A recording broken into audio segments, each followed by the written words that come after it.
Some of you have been waiting years and years and years, and it is finally time, guys.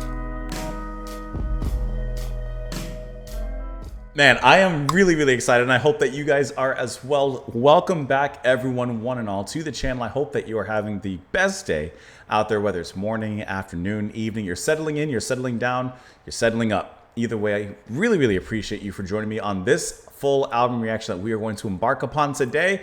We are listening to Jeff Wayne's musical version of The War of the Worlds, released 1978. So many of you have requested this album, and it is finally time to go ahead and dive on into it fully. We've already listened to a couple of tracks off of this album, the first track on the album, and then Forever Autumn. We've already done a first listen to those, but otherwise everything else is going to be completely new, at least for myself. So really appreciate you joining me here for this Long Song Saturday that we're getting into. And I mean, a lot of you probably already know, but I'm pre-recording this because as of right now, still, my kid's not here just yet. But by the time this video comes out, he'll already be like probably a month and something old. That's really crazy. But I'm pre-recording this so that, you know, I wanted to do something special, kind of as like a final hurrah for a Long Song Saturday, and I think that this will be appropriate. So many of you have been requesting this album. There's no way I can get to all of your names, but just to at least, you know, mention a few of you: Stephen Tolput, Zed Nismark, Hare, Terry Roxburgh, John Whip, DeLorean Giad, Milan Statney, Pitt Matix, Gallandir of Rivendell, I'm mispronouncing names, Gog, Cosmic Cat, Christopher Morrison, Music Droog, Bob Holtzman, America Dolt. Like, there's just so many of you. Courtney Wallace, you mentioned this one, Anna, David McKee, a lot of you. And I mean, the requests go back truly since pretty much the beginning of this channel. So this is definitely one of those albums that a lot of you have been looking forward to, and I'm really, really excited to dive into this one. Where to begin, where to start, what to do. So like I said, I've already listened to two of the tracks off this album in separate videos in the past. You can go ahead and find those videos if you want. So when it comes to the first track, Eve of War, we'll listen to it again, but I'm not really going to talk too much about it since I've already done a first reaction to that track. And then Forever Autumn, I've already listened to that track. That was the first track from this album that I actually covered, and so I'm not going to spend a ton of time on that one as well. But otherwise, we will go ahead and listen to it as intended. There's a chance I may let some of the tracks run together. We'll just kind of take it as it is, but I also want to make sure I talk about the different aspects and things that I enjoy from it as we move forward. Before we go any further, of course, let me just get my plugs out of the way. If you have a song request, you can bump that up in the line in the Buy Me a Coffee in the description. Patreon's available for exclusive content, and if you don't mind pressing the like button on this and even sharing it on your social media wherever you'd like, you know, just helps out a little bit. Anyways, it's going to be a long one. Probably not as long as our longest reaction video, which was George Harrison, All Things Must Pass. Probably won't hit that 4-hour mark or however long that one went, but this will definitely, I imagine, be the second longest reaction video that we have on the channel. So I have my lunch shake here ready to go. I got a full container of ice water there. Oh, and obviously, happy Halloween there, because even though this video is not coming out right on Halloween, a lot of people had suggested doing this one for Halloween, so I figured it's in the season. I'll be honest, it's not my best work throwing together decorating the set, but I wanted to do at least a little something, so you know, there you go. There you go for it. So yeah, I think that's it. I don't want to spend too much time just in the beginning here, but genuinely appreciate you guys being here, and I hope that you enjoy the journey alongside with me. Of course, we'll go over the story as well, but it's relatively at least easy to follow in the very beginning. So we'll just kind of let it ride from there, and we'll dive into the different aspects as we go back and forth. But that's all I got. That's all I got. Grab something to drink. Grab something to eat. You're probably going to need a break during this. I may. We'll see how it goes. But otherwise, let us just go ahead and journey on into the album. Hope that you guys enjoy. And I have it pulled up, ready to go. It's going to be a good one. And as always, my friends, this first sip of my protein shake composed of spinach, raspberries, blueberries, strawberries, and 1 cut up apple, protein powder, flaxseed, and chia seed. That first sip is to you. the eve of the war. Here we go. No one would have believed in the last years of the 19th century that human affairs were being watched from the timeless worlds of space. No one could have dreamed we were being scrutinized as someone with a microscope studies creatures that swarm and multiply in a drop of water.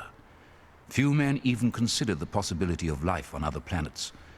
And yet, across the gulf of space, minds immeasurably superior to ours regarded this Earth with envious eyes. And slowly and surely, they drew their plans against us. It's such a great opening.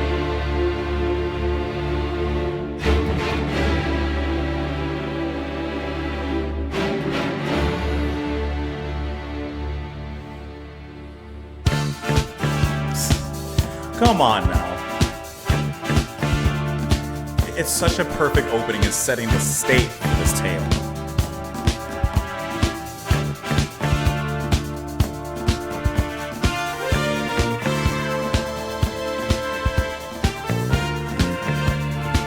Great orchestration.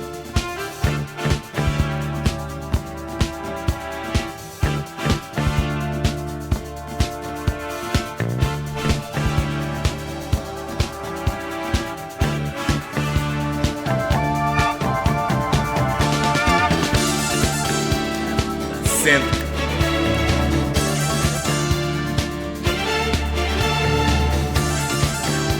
That sharp synthy harpsichord is a really cool sound.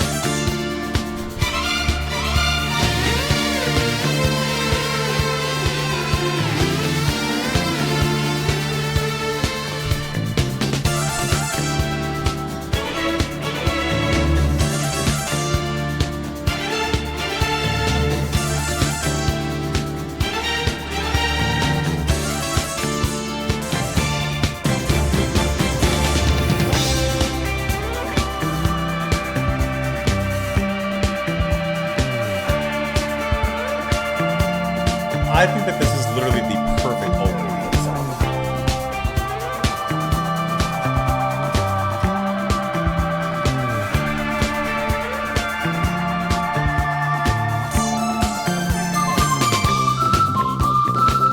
Listen to that bass.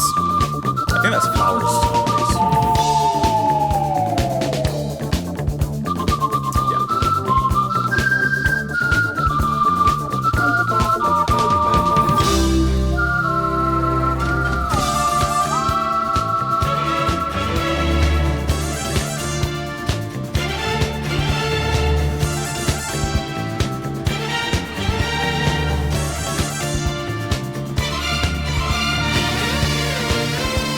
I love that sound.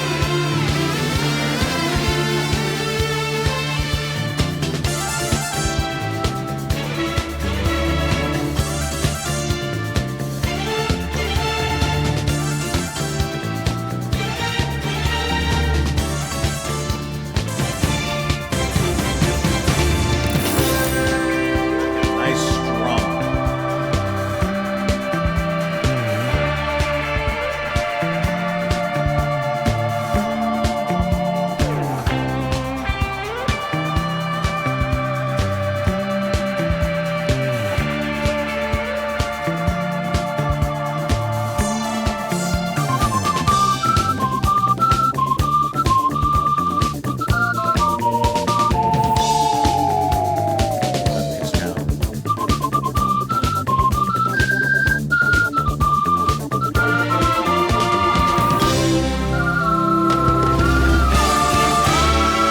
Right back to that big.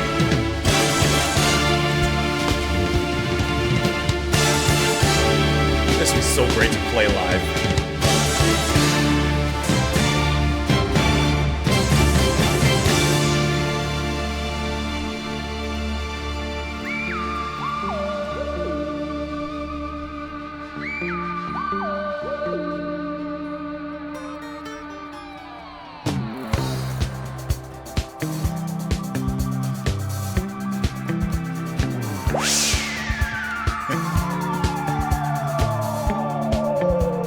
At midnight on the 12th of August, a huge mass of luminous gas erupted from Mars and sped towards Earth. Across 200 million miles of void, invisibly hurtling towards us, came the first of the missiles that were to bring so much calamity to Earth. As I watched, there was another jet of gas. It was another missile, starting on its way. I think the mix of story, narrative, and music is brilliant, to be honest.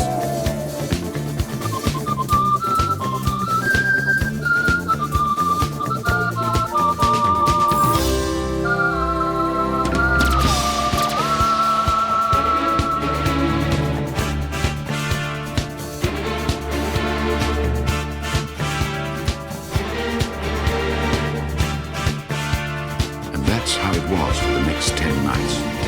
A flare spurting out from Mars, bright green, drawing a green mist behind it, a beautiful but somehow disturbing sight. Ogilvy, the astronomer, assured me we were in no danger. He was convinced there could be no living thing on that remote, forbidding planet. I was wrong. The chances of anything coming from Mars are 1,000,000 to 1, he said. So there's a chance. The chances of anything coming from Mars are 1,000,000 to 1, but still they come. Then came the night the first missile approached Earth. It was thought to be an ordinary falling star, but next day there was a huge crater in the middle of the common, and Ogilvy came to examine what lay there. A cylinder, 30 yards across, glowing hot, and with faint sounds of movement coming from within. Suddenly the top began moving, rotating, unscrewing, and Ogilvy feared there was a man inside trying to escape. He rushed to the cylinder, but the intense heat stopped him before he could burn himself on the metal. The chances of anything coming from Mars are 1,000,000 to 1, he said. The chances of anything coming from Mars are 1,000,000 to 1, but still they come. Yes, the chances of anything coming from Mars are 1,000,000 to 1, he said. The chances of anything coming from Mars are 1,000,000 to 1, but still they come. And now the alien sounds are in here. Cosmic.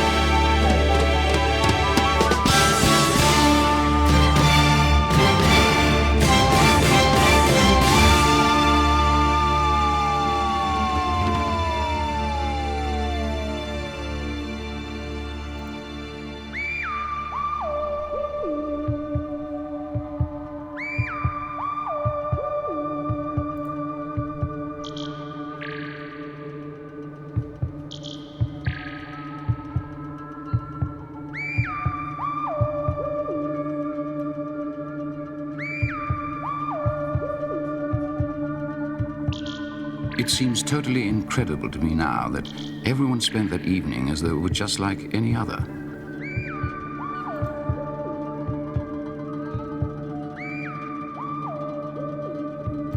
From the railway station came the sound of shunting trains, ringing and rumbling, softened almost into melody by the distance.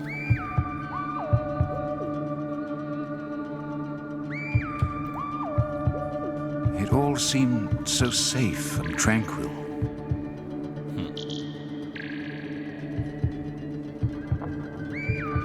Okay, we'll catch the transition and go back and rewind it a little bit. But I do want to at least just briefly talk about this track and recap it a little bit. Like I said at the beginning, this is one of the 2 tracks that I already heard and did a first listen of, so this is not new. But I just want to reiterate that I think it's such a perfect prelude and opening to the album. It gives a setting. It starts introducing us to characters, the narration, which I love the narration. Burton sounds absolutely incredible here. And then when Hayward comes in and starts singing 1,000,000 to 1, like it's so rich and refreshing. Both of their voices hitting different areas, but still just enriching the atmosphere here. I love the brilliant orchestration, those symphonic elements. It's glorious, but also kind of eerie a little bit. The dramatic ba ba ba, and then da da da da da da da da da da. Like, it's just really cool how that's all played and performed. And then I like how after the aliens actually arrive, then you hear that little high-pitched, not quite theremin, but theremin-esque kind of synth sound that pervades the music from that point forward. So once again, it's just a really cool way of binding story, narrative, and music together. And, just off of a first track here, I think it's absolutely brilliant the way that this is done here. I don't want to spend a ton of time, like I said, on this one, but we've already gone over the lyrics. I'm not going to go over those here. But I do love the very last line in which it says, "It seems incredible to me now that everyone spent that evening as though it were just like any other. From the railway station came the sound of shunting trains, ringing and rumbling, softened almost into melody by the distance. It all seemed so safe and tranquil." So I love how, something incredible happens. This thing lands on the earth and everything, and everyone just kind of goes on with their lives as if nothing happened. And perhaps if it was just like a normal meteor or asteroid or whatever that landed, that might be the case. But I like how he says, like, looking back now, wow, that was the last moment of peace, the last moment of normalcy before everything just broke loose. I do like that kind of looking back and retrospect that the narrator, that Burton, has at that particular moment. I love that. But yeah, it's an incredible opening. Let's go ahead and let it move into the next track here, which is Horsell Common and the Heat Ray. So give me a moment. I'm just going to back it up here briefly. No one would have believed in the last and we'll let the years transition the trains ringing occur. and rumbling, softened almost into melody by the distance.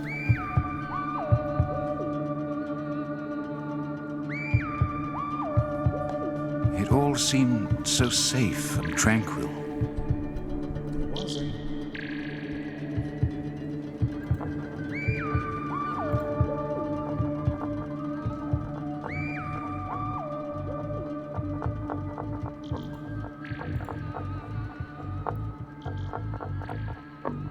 That bass is starting it off, huh?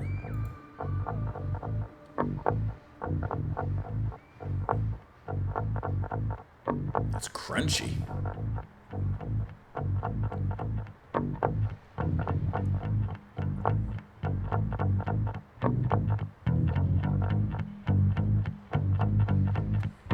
That sounds like trouble coming.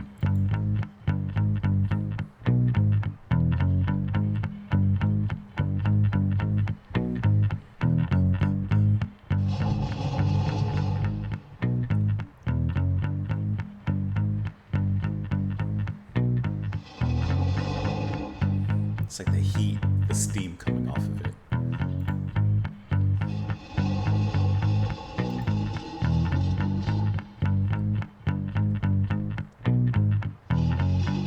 Next morning, a crowd gathered on the common, hypnotized by the unscrewing of the cylinder. 2 feet of shining screw projected when, suddenly, the lid fell off. The alien sound. Is it a vocoder? 2 luminous, disc-like eyes appeared above the rim. A huge, rounded bulk, larger than a bear, rose up slowly, glistening like wet leather. Its lipless mouth quivered and slavered, and snake-like tentacles writhed as the clumsy body heaved and pulsated. It's coming.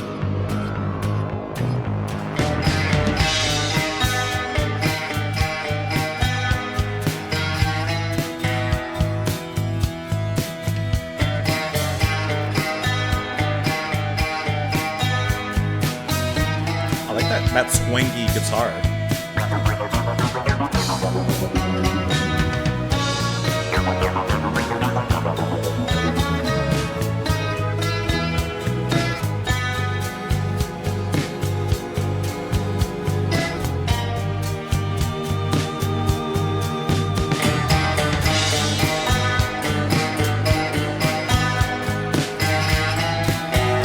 It's like really like steel string guitar or something. Sound.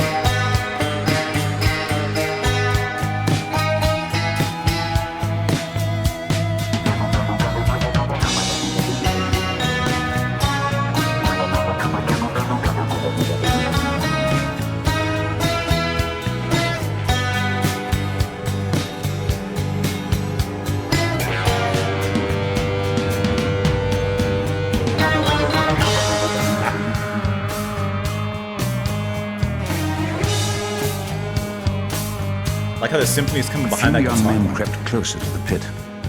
A tall funnel rose, then an invisible ray of heat leapt from man to man, and there was a bright glare as each was instantly turned to fire.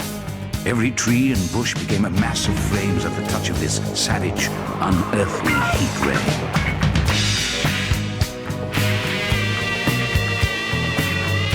That's the heat ray.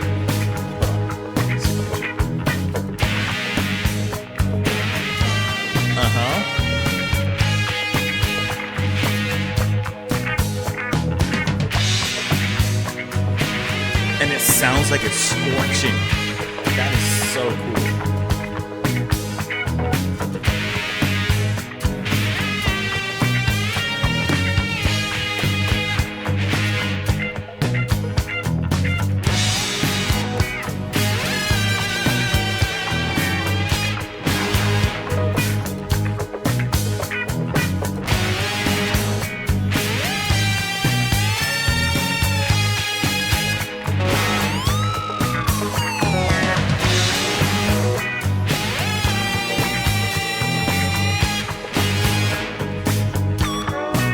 It's like just shooting out.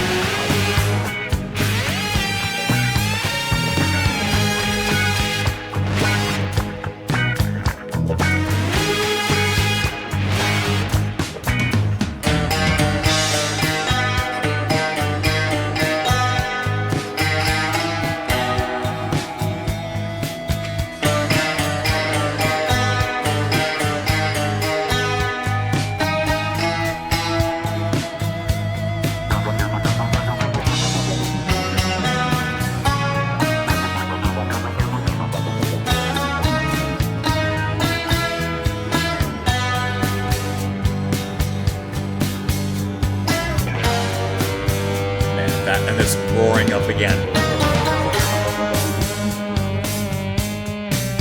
People clawed their way off the common, Yeah. and I ran too. I felt I was being toyed with, that when I was on the very verge of safety, this mysterious death would leap after me and strike me down. At last I reached Maybury Hill, and in the dim coolness of my home, I wrote an account for my newspaper before I sank into a restless, haunted sleep. I'm after, yeah, for sure.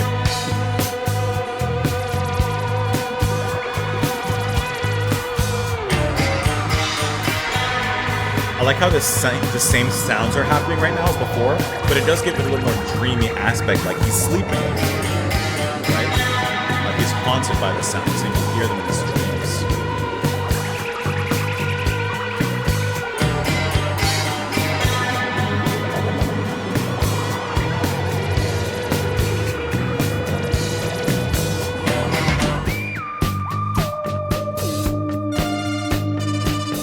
They're scanning.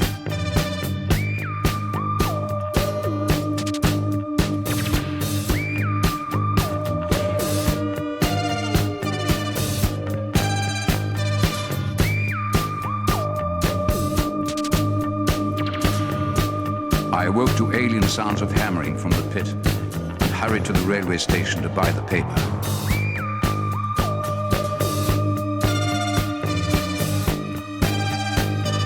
Some really cool sounds happening. Around me, the daily routine of life, working, eating, sleeping, was continuing serenely as it had for countless years.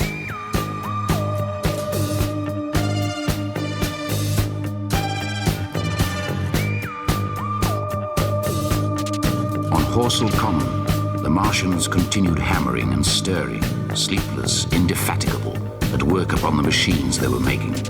Now and again a light, like the beam of a warship's searchlight, swept the common, and the heat ray was ready to follow. Don't get caught by it.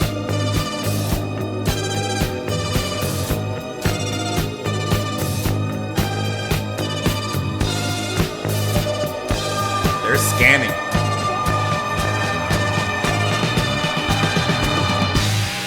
And there's that heat ray again.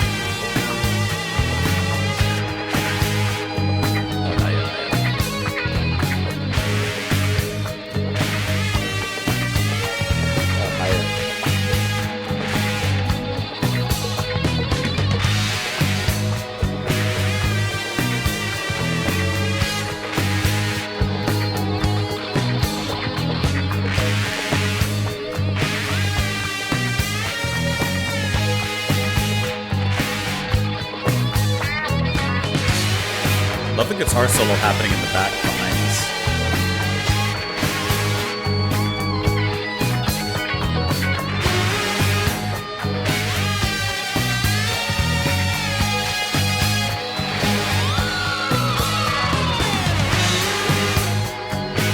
It's getting frizzy.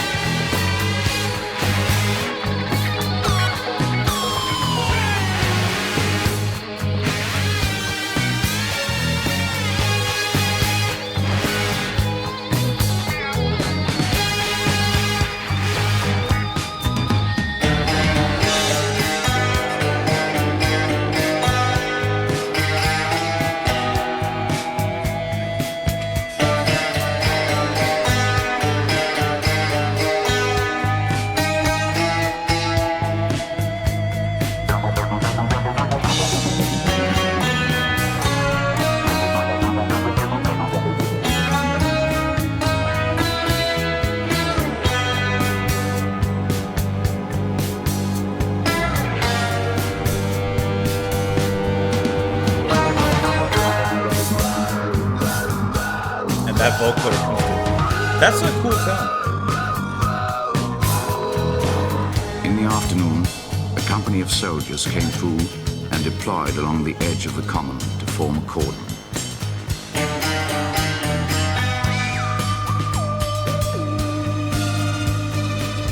This must be a battle.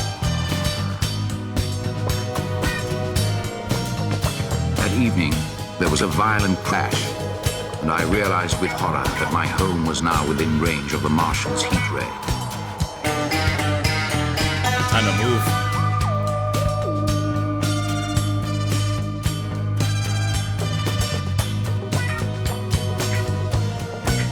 At dawn, a falling star with a trail of green mist landed with a flash like summer lightning. This was the second cylinder. It's done.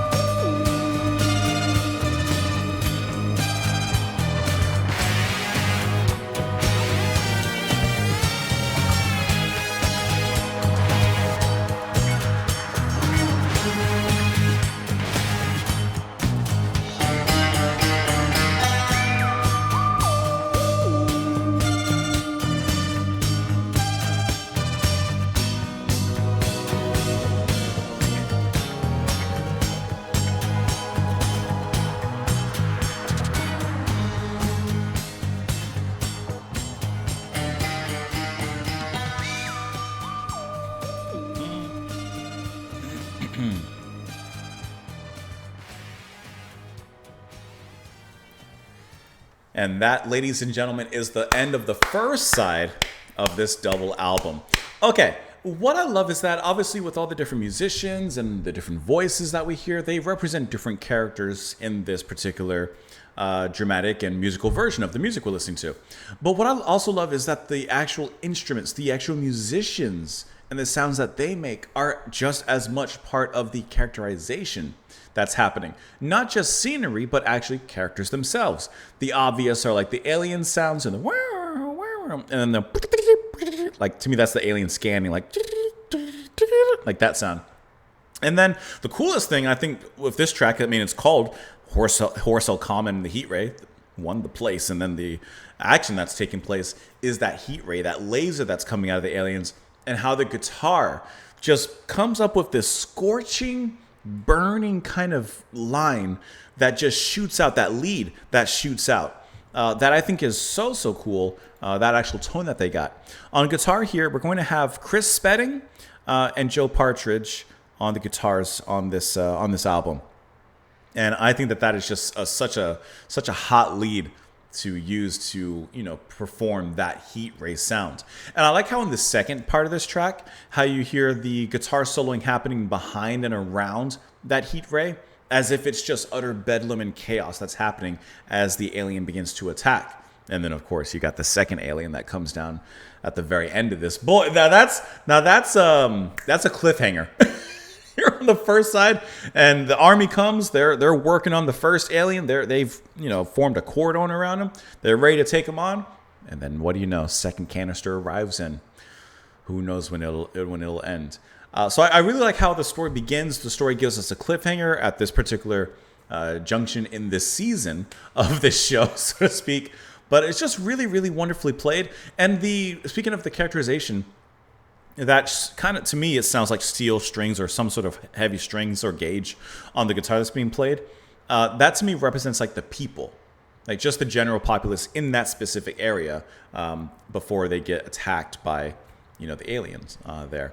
I think that's really cool. He even reiterates in the lyrics, everyone's just kind of doing their own thing, not really paying that much attention. Well, a lot more attention is about to be paid here as we move forward. And I also like how the initial bass line, that's Herbie Flowers on the bass, I like how that's just like a kind of ominous monotone lead into this track, just kind of fades in, starting off kind of distorted, then becoming clearer, and that sets the rhythm and the pace for the track. You have that vocoder sound that kind of comes through a little bit as well, at least I think it's vocoder. I'm not 100% sure, but that's what it sounds like to me. And I like how that, once again, adds an alien atmosphere to this track without becoming, in my opinion, cheesy or, hard to listen to or just like, what are you doing? Like, it sounds really cool. And I think that's just because of the pedigree of musicianship that's happening and the way that this has all kind of come together. Now let's look at these lyrics here. Next morning, a crowd gathered on the common, hypnotized by the unscrewing of the cylinder. 2 feet of shining screw projected when suddenly the lid fell off. 2 luminous disc-like eyes appeared above the rim. A huge rounded bulk larger than bear rose up slowly, glistening like wet leather. Its lipless mouth quivered and slathered, and snake-like tentacles writhed as the clumsy body heaved and pulsated. And then you know it's coming. A few young men crept closer to the pit. Yeah, I'm not doing that, man. A tall funnel rose, an invisible ray of heat leapt from man to man. And there was a bright glare as each instantly turned to fire. Every tree and bush became massive flames at the touch of this savage, unearthly heat ray. Ba-da, ba. Come on. What a cool way of performing that.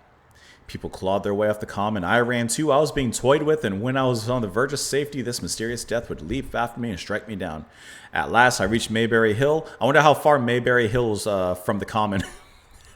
And he went to sleep. Like I mentioned during the track, but while he goes to sleep after this event, you still hear those sounds, but they're just sounding a little bit more ambient, a little bit more dreamy, production-wise and sound-wise. So it's like he's literally being haunted by those sounds in his sleep, which is a cool detail. I woke to alien sounds of hammering around the pit, hurried to the railway to buy the paper, just to see what's going on.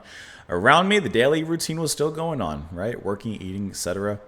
The Martians continued hammering and stirring, sleepless, indefatigable, that's a cool word, at work on the machines they were making.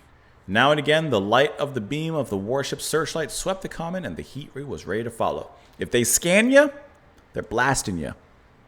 And then, of course, in the afternoon, a company of soldiers came through, deployed along the common. That evening, there was a violent crash, and I realized with horror that my home was now within range of the heat ray. You gotta move. If there was ever a reason to move, that's it. And then, at dawn, a falling star with a trail of green mist landed with a flash like summer lightning. This was the second cylinder. Now that is a cliffhanger, if I ever heard one. That is really, really cool. Now, let's move on forward into the next track and the second side of this album, which is going to start off with the Artilleryman and the Fighting Machine. Now, the first battle seems to have begun. Let's watch or listen.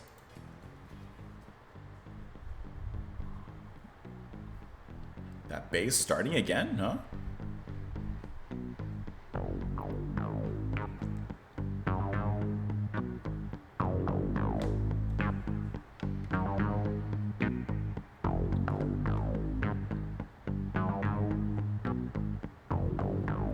That's cool.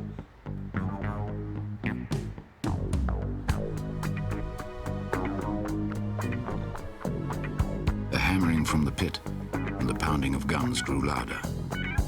My fear rose at the sound of someone creeping into the house.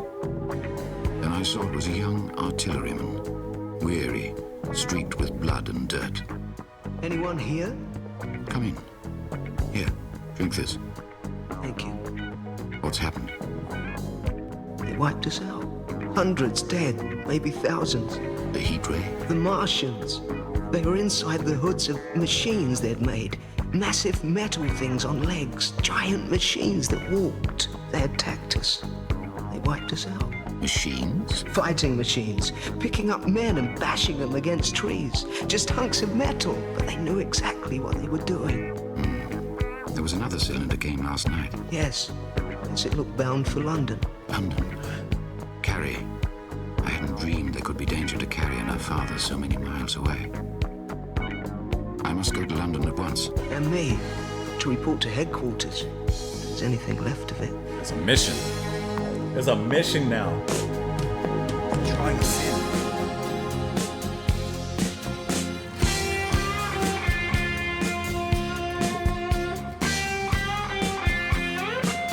The music is so good too.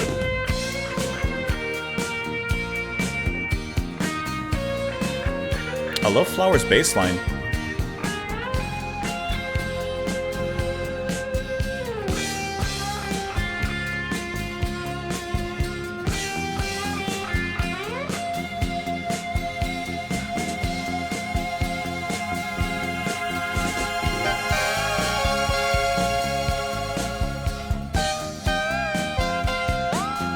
I love those pitch bends.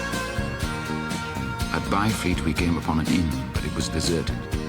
Is everybody dead? Not everybody. Look, 6 cannons with gunners standing by. Bows and arrows against the lightning. They haven't seen the heat wave yet. They haven't seen the weapons that the aliens brought. I love the story that's happening too.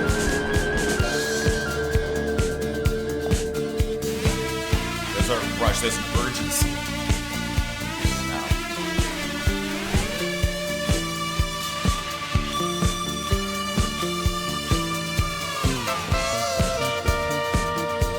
Listen to that pickup bass line.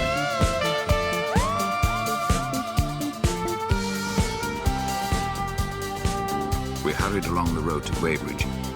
Suddenly, there was a heavy explosion. The ground heaved. Windows shattered. Gusts of smoke erupted into the air. Look! Here they are! What did I tell you? There we go.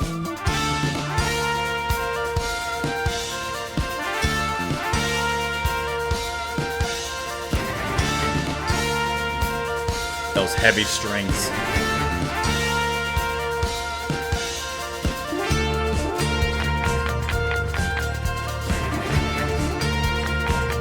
It's a thick, donkey bass line. One after the other, 4 of the fighting machines appeared. Monstrous tripods higher than the tallest steeple, striding over the pine trees and smashing them. Walking engines of glittering metal. Each carried a huge funnel, and I realized with horror that I'd seen this awful thing before. And right, the motif came back.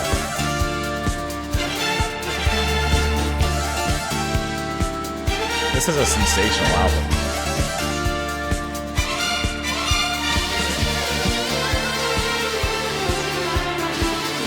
And now accented by more strings.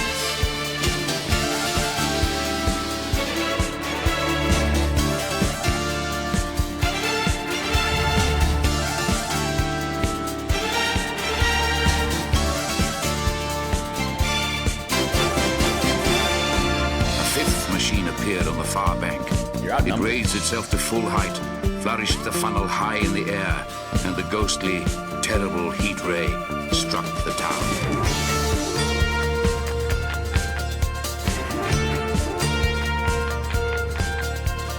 As it struck, all 5 fighting machines exulted, emitting deafening howls which roared like thunder.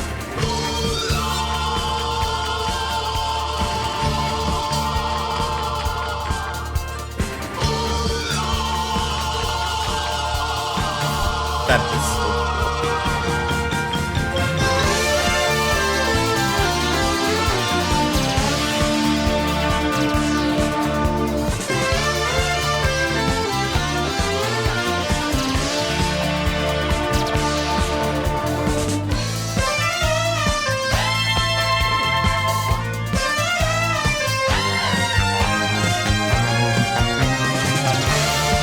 Oh, that's a cool solo or lead.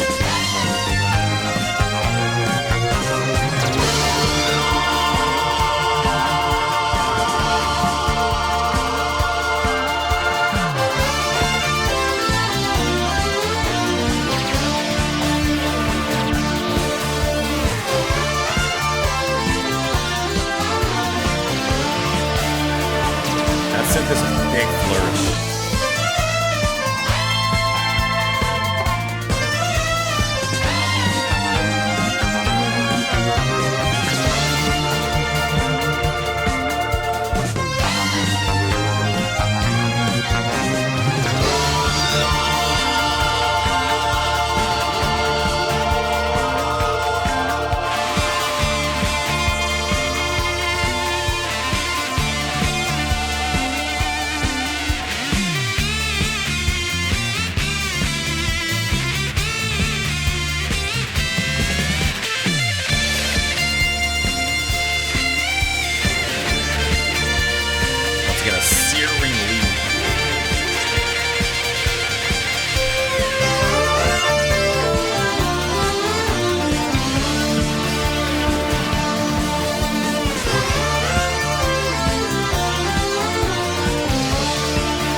I love that ooh-ah.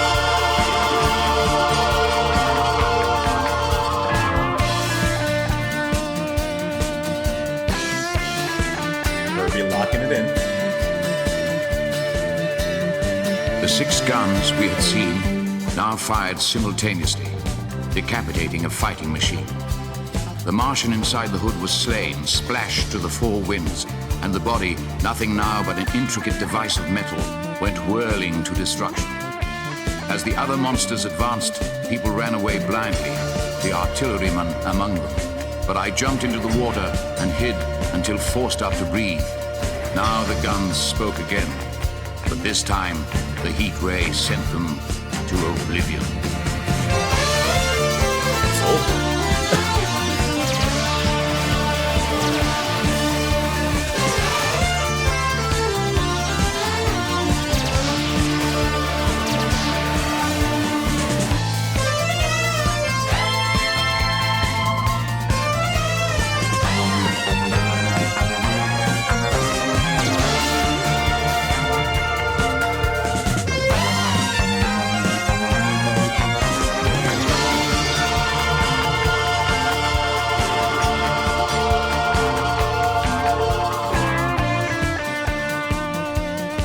Flash, the heat ray swept across the river. Scalded, half-blinded and agonized, I staggered through leaping, hissing water towards the shore.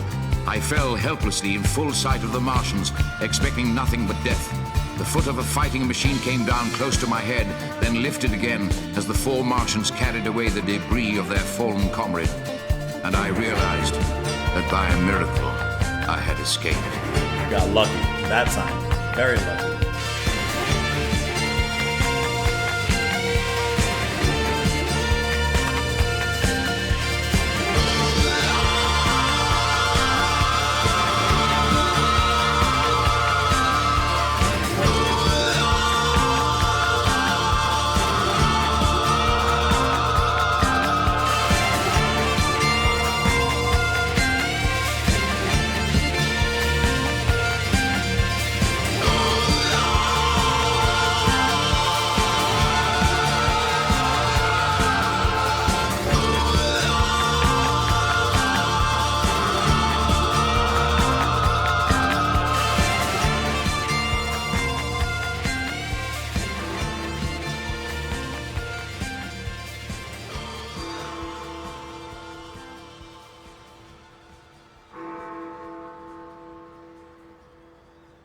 And those bells are leading into ba-bum, ba-bum, ba. Wow, wow, wow, wow. No, wrong song. Okay. Once again, we're getting a lot more of what I talked about and what I can't help but bring about again, the excellent bringing together the musicianship, the story, the narration, the characters, the ideas, the action, the set pieces. And here we're now into full-scale battle. And what I love is that in the midst of this track, in that solo battle between the guitar and the keys, that synthy sound, I like how, at least to me, what I'm hearing is the battle between mankind, that first battle between mankind and the aliens. The aliens represented by that synthy, lead that I think is so cool. The pitching up and down of it, I love that sound. And once again, the lead sound is just really cool to bring in here. And then the guitar solo, which is just blazing and fighting for its life and just battling against the synth. I think that is so cool. And within that whole middle section, if you listen, there's still like all these kind of laser sounds and other different like sounds that are happening in the midst of that, which to me perfectly represents the chaos of the battlefield. And, you know, all the different shots, whether it's from heat ray or bullet flying back and forth, losses taking place on both sides, mankind's side more so than any other. But I like how this battle unfolds and how the music really wonderfully accents that. But I love that synthy pitching up and the pitching down, the alien war cry of ooh la, except much more distorted and vocoded and whatever else is happening in there. I think that is really cool. Once again, the story that takes place within the music, I think is incredible how it's all put together so well. And I'm really curious, like, what the initial reception of this album was like when it first came out. Was it like, did it make a splash, you know, in the musical world? Or is this one of those kind of hidden gems that people didn't really discover or listen to and maybe until years later? Like, I'm just wondering what the initial reaction when this album came out, and did it like make a splash? You know, did a lot of people, were they impressed with it, or was it kind of underrated and then maybe at some point it got more traction? I don't know. We'll look into that and see if we can find out. Then I love the motif coming back from the initial, from the first track on the album, coming back. Ba-da-ba-ba-ba. We got a little bit of that motif coming back, making a reprise. And I like how it's more filled with extra strings. It sounds a little bit more aggressive. Before the battle takes place and we're running away with the artilleryman, who was sung and performed by David Essex, which we've only listened to one track from him. And I'm going to be honest, off the top of my head, I don't remember what track it was. It was like Winter's Tale or Winter. I want to say it's Winter's Tale, but I could be wrong. We only listened to one track by him. Honestly, I don't even remember the track off the top of my head. But regardless, I love the acting, the musical acting and voiceover between them. I think it works really, really well. Even though I will say Burton sounds awfully calm through a lot of this. Maybe it's me. Maybe I'd be panicking, but he sounds awfully calm through a lot of the action that's happening in here. Okay, so here we go. The hammering from the pit sounded louder, the pounding of the guns grew louder, and then in walks the young artilleryman, weary, streaked with blood and dirt. Anyone in here? Come in. Here, drink this. Thank you. What happened? They wiped us out. Hundreds dead, maybe thousands. The Martians, they were inside the hoods of machines they'd made, massive metal things on legs, giant machines that walked. They attacked us or wiped us out. Fighting machines picked up men, bashing them against trees, just hunks of metal, but they knew exactly what they were doing. Then, of course, another cylinder is going over to London. The journalist says, London, Carrie. I hadn't dreamed there could be danger to Carrie and her father. So many miles away, I must go to London at once. Who is Carrie? Could be his wife. I mean, I'm assuming it's his wife and her father. And maybe he's on a job, hence why he's in a different part of the town. And then the artilleryman says, got to go to headquarters. So they head over. They find 6 gunners, or 6 cannons there, fighting against the machines. And even the artilleryman says the bows and arrows, it's like bows and arrows against the lightning. They have no idea what's about to happen. Look, here they are. What did I tell you? Quickly, one after the other, 4 of the fighting machines appeared. Monstrous tripods higher than the tallest steeple. Each carried a huge funnel, and I realized with horror that I'd seen this awful thing before, which, of course, comes back to that beginning opening. A 5th machine appeared on the far bank. It raised itself to full height, flourished the funnel high in the air, and that ghostly heat ray struck the town. As it struck, all 5 machines exulted, emitting deafening howls which roared like thunder. Hola. Now, the 6 guns, those cannons we had, now fired simultaneously, decapitating a fighting machine. One down. The Martian inside the hood was slain, splashed to the 4 winds, and the body nothing now but an intricate device of metal went whirling to destruction. So they got one. Honestly, good job, humanity. However, as the other machines advanced, people ran away blindly, the artillerymen among them. But I jumped into the water, hid. Well, they split up now. I hid and forced myself up to breathe. Now the gun spoke again, but this time, that heat ray coming down. I staggered through leaping, hissing water towards the shore. Felt where he fell helplessly in full sight of the Martians, expecting death. The foot of a Martian came down close to his head, lifted again, and he was expecting to die. But as they were carrying away the debris of their fallen comrade, he realized that he had escaped. Somehow, they were busy grieving for their fallen Martian comrades, so they didn't really care about one lone human down there. Okay, let's move on to the next track, which is the second and the only other track that we have already done a first listen of on the channel. This was, like I said, the first track that we had actually listened to years and years and many years ago. Probably the most famous track, I suppose, from this album, which is Forever Autumn. Let me back it up just a little bit into the Artillerymen. Give me a moment. And here we go.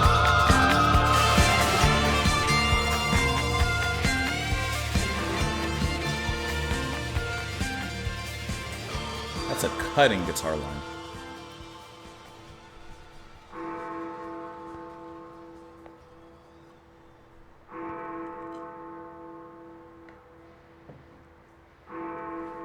For 3 days, I fought my way along roads packed with refugees, the homeless, burdened with boxes and bundles containing their valuables. All that was of value to me was in London. But by the time I reached their little red brick house, Carrie and her father were gone. And here comes such a beautiful song.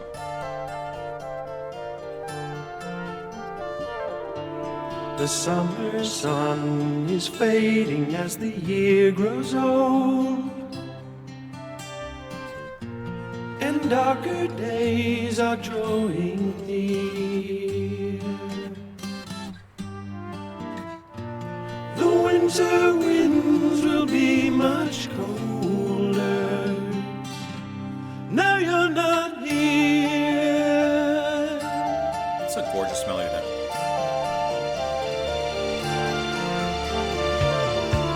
I watch the birds fly south across the autumn sky,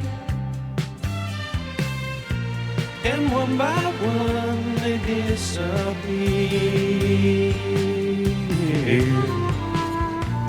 I wish that I was flying with them. Now you're not here. Like the sun through the trees, you came to love me. Like a leaf on a breeze, you blew away.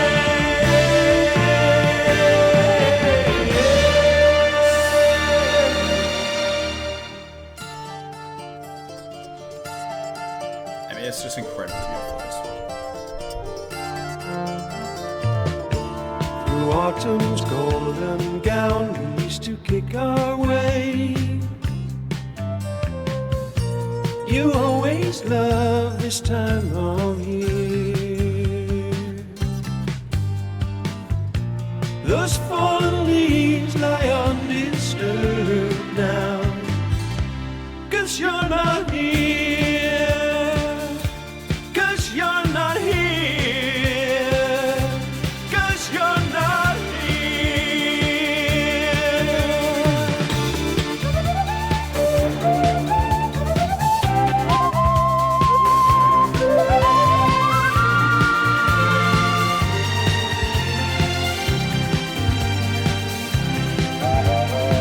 Fire suddenly leapt from house to house.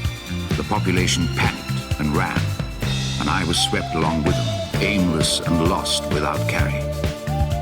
Finally, I headed eastward for the ocean and my only hope of survival, a boat out of England. like the sun through the trees, you came to love me. Like a leaf on a breeze, you blew away. I love that come up.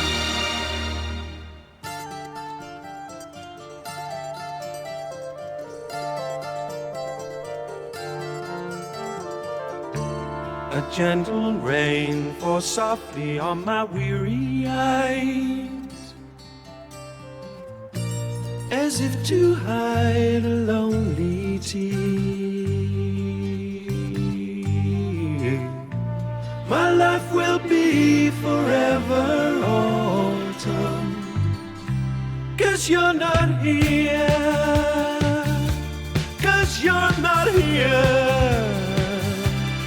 'cause you're not here.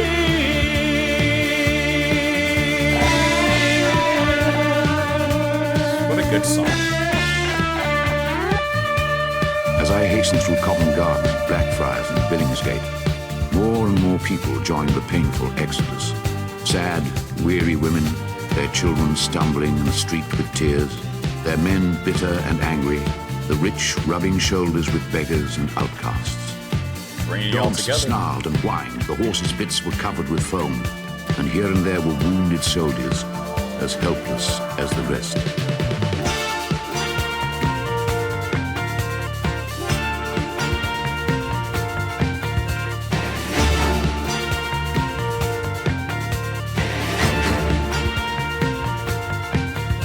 We saw tripods wading up the Thames, cutting through bridges as though they were paper.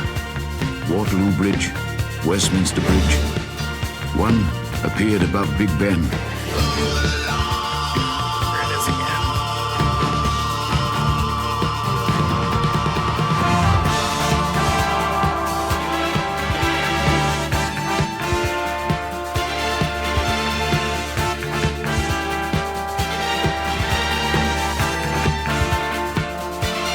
Never before in the history of the world had such a mass of human beings moved and suffered together.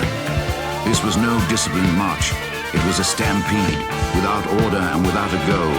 6 million people unarmed and unprovisioned, driving headlong. It was the beginning of the rout of civilization, of the massacre of mankind. I think it's so cool how this motif keeps on coming back from the very beginning.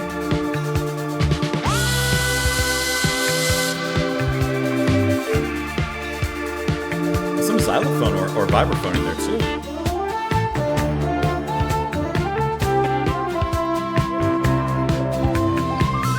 A vast crowd buffeted me towards the already packed steamer. I looked up enviously at those safely on board, straight into the eyes of my beloved Carrie. At sight of me, she began to fight her way along the packed deck to the gangplank.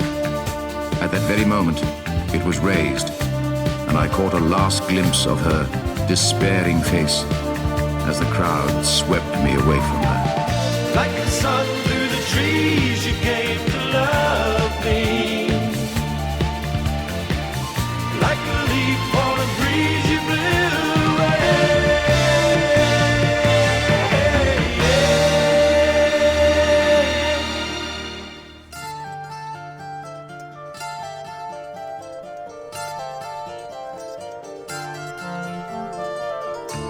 Through autumn's golden gown, we used to kick our way.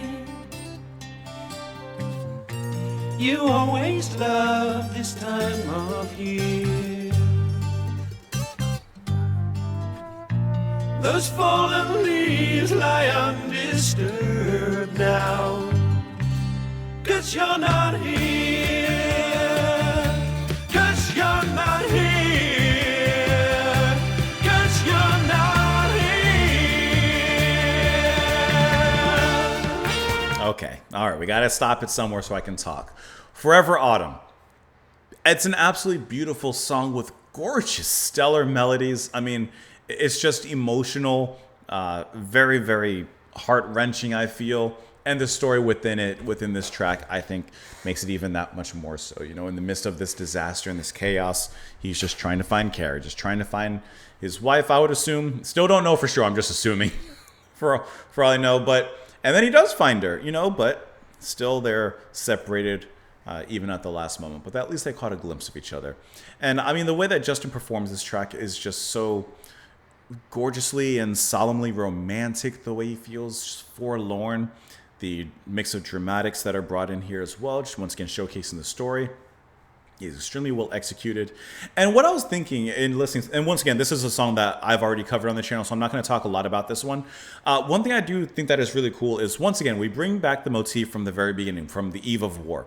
And in my head, I kept on thinking, why are we bringing them back? We also got an Ula in here as well, as we're describing the aliens hovering over or tiring over these different areas, such as Big Ben. And in my head, I was thinking, why bring that motif back? Besides just musically that it sounds cool, and, you know, once again, the way that they change it slightly, making it a little bit more synthier, why bring it back? And I think because that motif was used in the track called The Eve of War. And at this point, even, we're still technically kind of on the eve of war. Full war has not quite broken out yet. Yeah, we got a little battle here, a little conflict there, but we haven't gotten to like the war yet. So even as bad as things are right now in this case, there's still worse to come as it moves forward. And it's already pretty bad. But I think the song is absolutely lovely. I love the delicateness of the guitar, the synth in here. Once again, we bring it back to the story itself and the drama of it all. It's just really, really excellently executed. Excellently executed. For 3 days, I fought my way along. You know what? They should make a TV show, like with seasons and such, based off of this, and just capturing the journey of the journalist. And you could almost make it like an anthology series where you follow a different character or a different person, a different family, each episode. Actually, that'd be really cool. And showing different parts of the conflict. That'd actually be a really cool idea. Okay, for 3 days, I fought my way along roads packed with refugees, the homeless burdened with boxes and bundles containing all their valuables. All that was valuable to me was in London. He's just trying to get there. But by the time he reached the brick house where Carrie was, they were gone. This is the sung thoughts of the journalist, by the way. The summer sun is fading as the year grows old and darker days are drawing near. The winter winds will be much colder now you're not here. I watch the birds fly south across the autumn sky, and one by one they disappear. I wish that I was flying with them now that you're not here. And one line I love is where he says, through autumn's golden gown we used to kick our way. You always love this time of year. Those fallen leaves lie undisturbed now. And I mentioned in the original reaction to this song that I had done many years ago, but I love the poetic way he describes autumn's golden gown. Those leaves that adorn all the trees are now yellow, red, gold, and different shades of thereafter. And I love how he just describes that as its golden gown. And I mentioned it as well, but those lines are, for me in particular, even more heart-wrenching because it reminds me of when my grandma used to walk me to school and we'd always kind of play games kicking leaves and stepping on acorns and stuff like that. So I like how he says, you know, we used to kick our way through this. Those fallen leaves now undisturbed because we're not there to disturb them. And I always thought that those lines were just really, really heart-wrenching, at least personally. Fire suddenly leapt from house to house. The population panicked and ran, and I was swept along with them. Finally, he heads towards the ocean, heading for a boat out of England. And then he does so. Let's see, where does he find Carrie? Right at the end here. Never before in the history of the world has such a mass of human beings moved and suffered together. It was no disciplined march, it was a stampede. A vast crowd buffeted me toward the already panicked steamer. I looked up and straight into the eyes of Carrie. She's on board. At the sight of me, she began to fight her way along the packed deck to the gangplank. At that very moment it was raised, and I caught a last glimpse of her despairing face as the crowd swept me away from her. At least you saw her. You see she's on the steamer, and hopefully the steamer makes its way out of there. And then, of course, now what happens? Now where do we go? There's one way to find out, but before we do so, looking at the Wikipedia for this particular track, says, of course, the best-known version of this is off of this album. Wayne wanted to include a love song on the album that sounded like Forever Autumn, and he decided that the best course of action was to simply use the original song. Wayne chose Hayward of Moody Blues to sing it, saying that he wanted that voice from Nights in White Satin. Hayward remembers being contacted. Jeff Wayne called me up and asked me if I was the guy who sang Nights in White Satin, and I told him, yes, I might have done that one. He had the music and the lyrics, and I went into the studio and recorded it in a day, back in '76. And originally, it says it was sung by Jeff Wayne, Gary Osborne, and Paul Vegras, and sung by Hayward. The original melody was written by Wayne in '69 as a jingle for a Lego commercial. By Grass and Osborne, the performance of the original jingle added lyrics to the song and recorded it for inclusion on their album, Cues. Their interpretation was also released as a single and gained moderate success. So that's kind of like that brief history behind the track, and I like that. I actually had no idea it was like an original that had nothing to do with Justin Hayward. Let us move on to the next track, which is also the final track on this particular side of the album, and that is going to be Thunderchild. Here we go. From the very end. Bottom.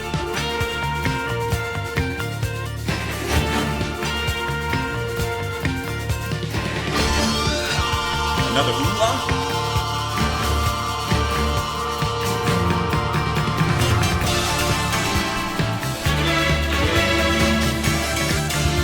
The steamer began to move slowly away, but on the landward horizon appeared the silhouette of a fighting machine.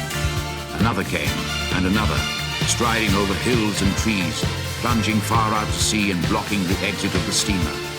Between them lay the silent, grey, ironclad Thunderchild. Slowly it moved toward shore, then with a deafening roar and whoosh of spray, it swung about and drove at full speed towards the waiting Martians. I'm imagining it's a battleship or something. There were ships of shapes and sizes scattered out along the bay, and I thought I heard her calling as the steamer pulled away. The invaders must have seen them as across the coast they filed, standing firm between them. There lay Thunderchild. Now we're about to have a battle at the sea. Moving swiftly through the waters, cannons blazing as she came, brought a mighty metal warlord crashing down in sheets of flame. Sensing victory was nearing, thinking fortune must have smiled, people started cheering. Come on, Thunderchild, come on, Thunderchild. Alright, we're getting a little turning of the tide. The Martians released their black smoke, but the ship sped on, cutting down one of the tripod figures.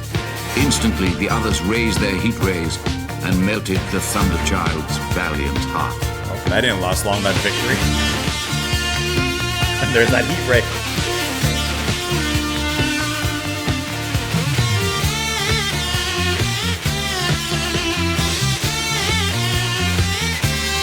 They tried.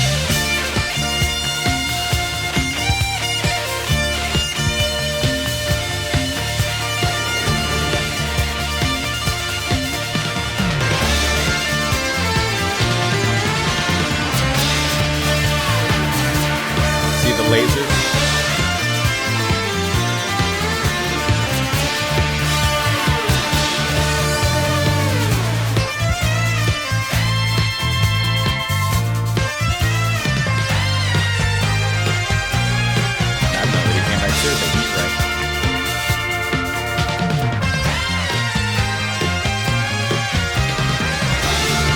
Great baseline in that isolation. Lashing ropes and smashing timbers, flashing heat rays pierce the deck, dashing hopes for our deliverance as we watch the sinking wreck. With the smoke of battle clearing, over graves and waves defiled, slowly disappearing. Farewell, Thunderchild, slowly disappearing. Farewell, Thunderchild.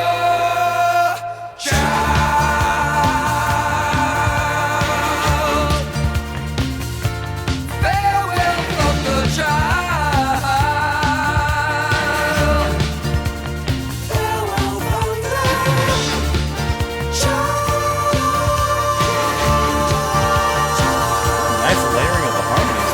When the smoke cleared, the little steamer had reached the misty horizon and Carrie was safe.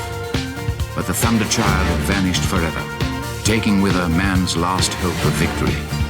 The leaden sky was lit by green flashes, cylinder following cylinder, and no one and nothing was left now to fight them. The Earth belonged to the Martians. That's it.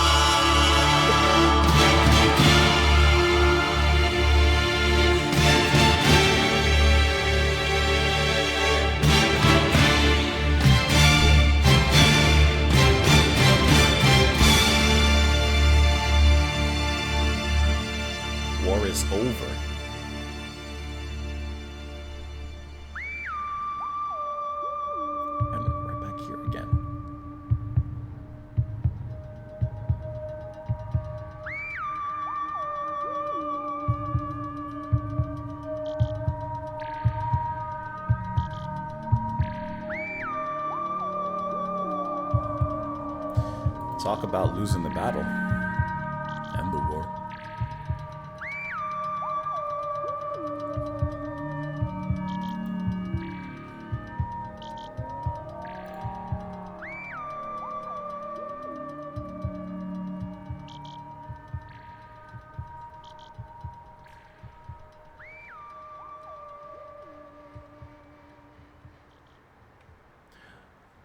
You know what I also love about listening to this and how story based it is that like I'm like following the story and just on the edge of my seat, trying, understanding like what's going to happen next and just guessing like what's going to happen next.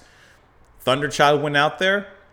I love that. Okay, so the steamer is heading out to escape.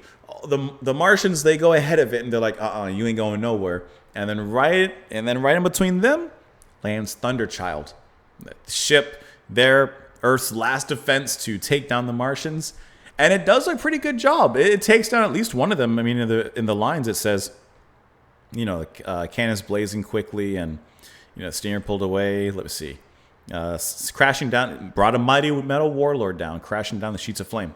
Got one, another one down.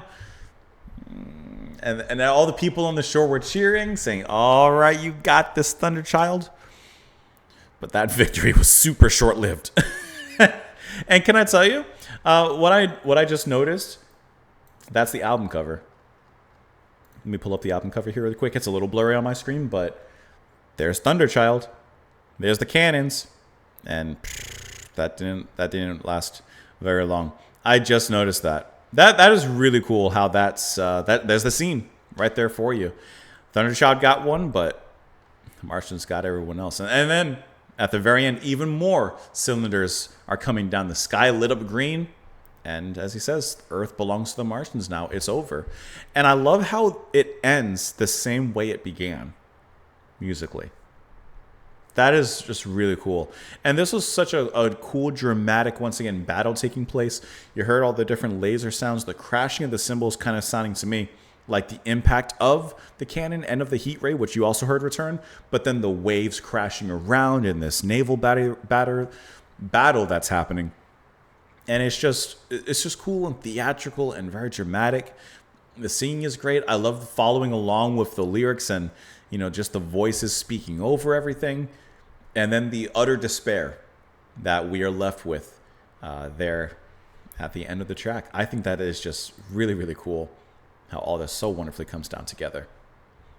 The steamer began moving away, but on the landward horizon appeared the silhouette of a fighting machine. Another came, another striding over hills and trees, plunging far out to the sea and blocking the exit of the steamer.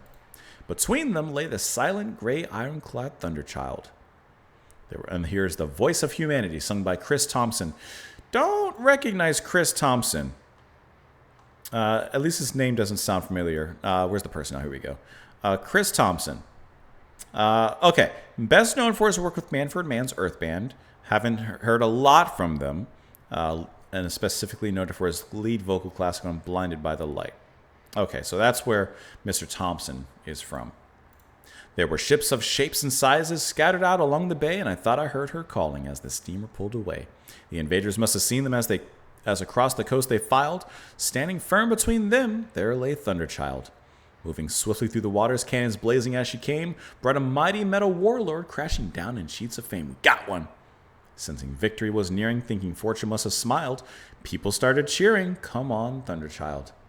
Well, didn't last very long. Because they raised their heat rays and melted Thunderchild's valiant heart. If you can't take out the heat rays, I think you're done. Lashing ropes and smashing timbers, flashing heat rays pierced the deck, dashing hopes for our deliverance as we watched the ship, the sinking wreck. With the smoke of battle clearing over graves and waves defiled, slowly disappearing. Farewell, Thunderchild. Now defeated. The leaden sky was lit by green flashes, cylinder following cylinder, and no one and nothing was left now to fight them. The Earth belonged to the Martians. And you don't get a hoorah if it was Earth's victory. You get an oolah, because now Earth is basically Mars 2. Mars the second is now where we're at here. So this ends the second side of the album, and now we are about halfway through. So take a little break, stretch your legs. Don't sit here for, like what I'm doing. Relax a little bit. Grab a refill. Do some stretches, Do a little stretch or something. Stretch your legs. Do a little something. Move up, move down. Do a little something. Do a little something. Something.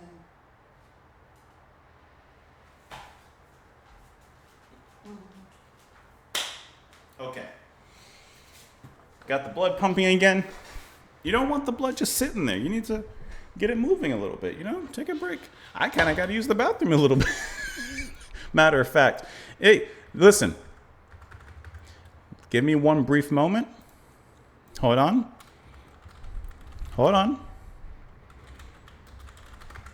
You give me one brief moment. Because we are halfway through. I hope you guys are having a good day so far. Hope you guys are enjoying the video.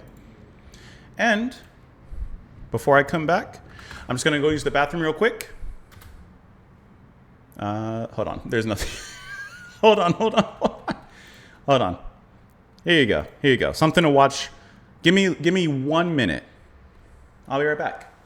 Enjoy the live cam of the bears here at Katmai National Park in Alaska. Be right back.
Well, they look like they're having fun. I guess I should have put the sound on, huh? Okay. You know what's annoying? I had like a little small pack of nuts that I just ate real quick. I don't know what was in it, but there was something like hard inside of the nuts that was like it wasn't edible. I don't know what that was. Okay. You've relaxed, I've relaxed. Hopefully you've enjoyed your break. And of course, obviously you guys can just fast forward a little bit. Let's go ahead and move on into the next side now of the album, starting off with the Red Weed Part 1. I wonder what strain that is.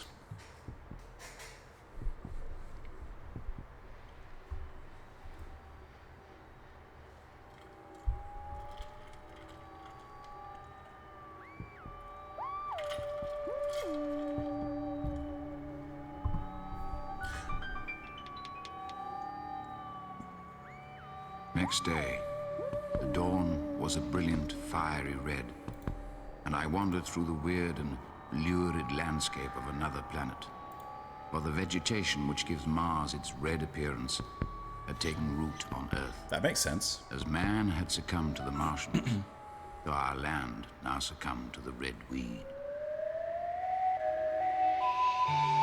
It's a cool kind of idea. That's why Mars is red.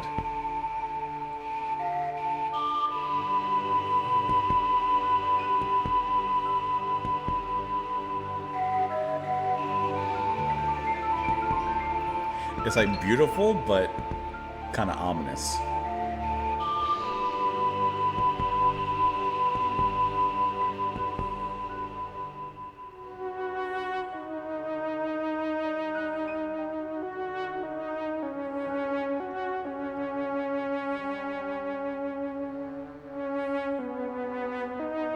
It's like something Tangerine Dream could do.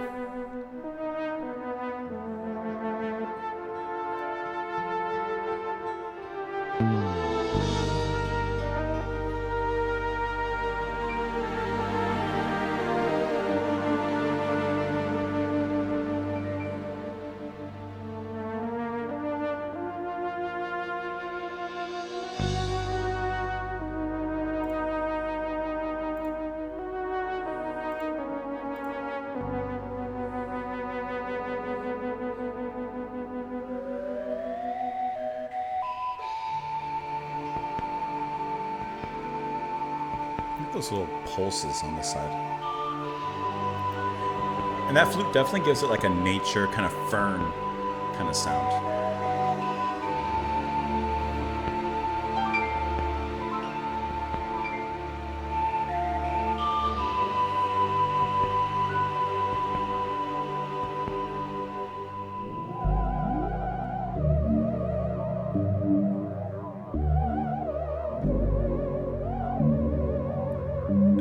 Is that theremin with bass pulsing beneath?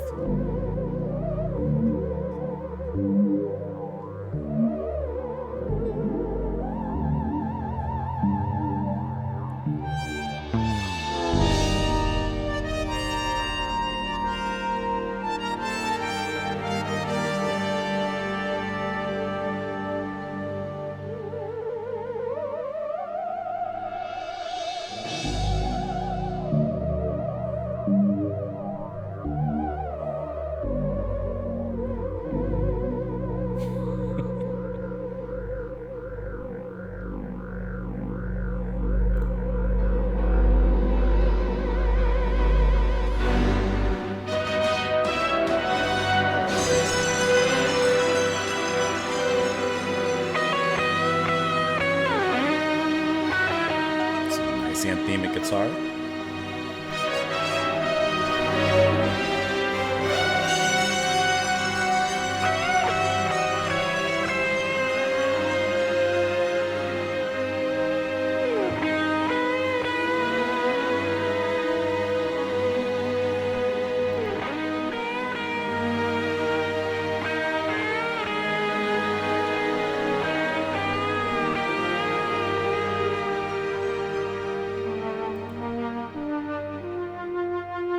This is a nice reintroduction into like the album.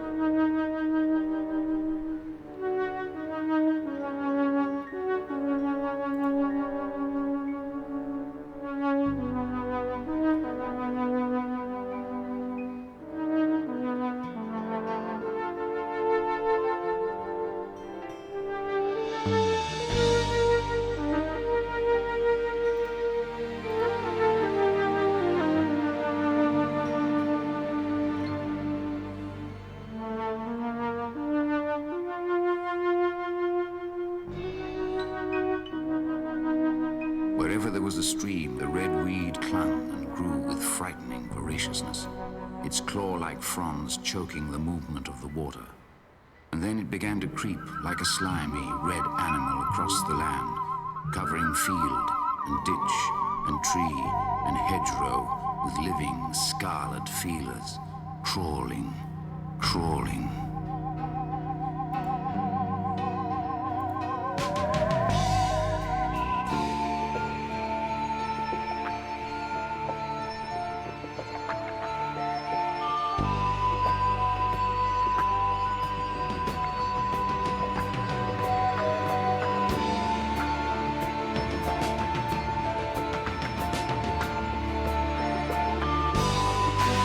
I'm gonna let this lead into the next part, but I like how we got just an atmosphere, kind of, this is what the scene is like after the Martians have taken over.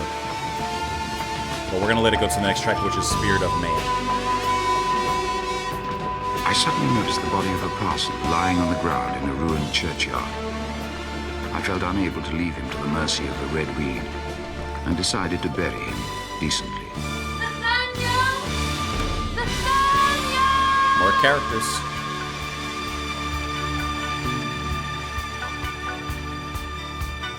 The parson's eyes flickered open. Oh, He was I alive. thought he was dead.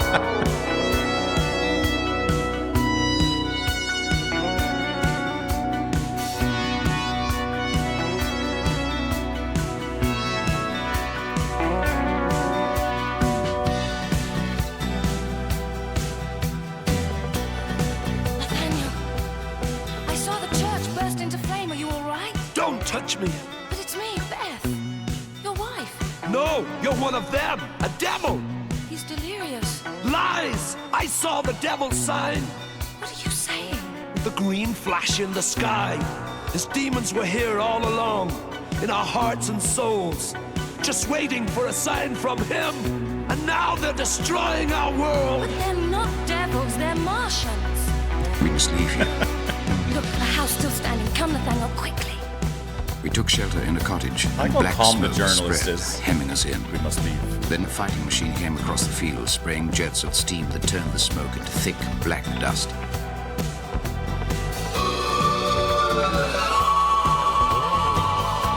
Ooh-lahs are starting to become a little more singy. Dear God, help us. The voice of the devil is heard in our land. Listen, do you hear them drawing near in their search for the sinners? Feeding on the power of our fear and the evil within us. Oh, Incarnation of Satan's creation of all that we dread. When the demons arrive, those alive would be better off dead. great, great voice. There must be something worth living for. There must be something worth trying for. Even something's worth dying for. And if one man can stand tall, there must be hope for us all. Somewhere in the spirit of man.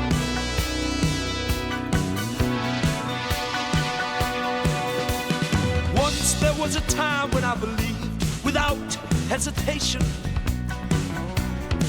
that love the that. power of love and truth could conquer all in the name of salvation. Tell me what kind of weapon is love when it comes to the fight?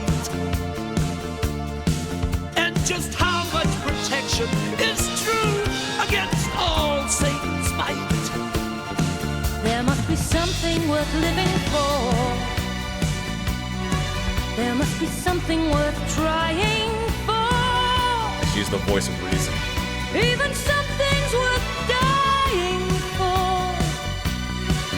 And if one man can stand tall, there must be some hope for us all. Somewhere in the spirit of man.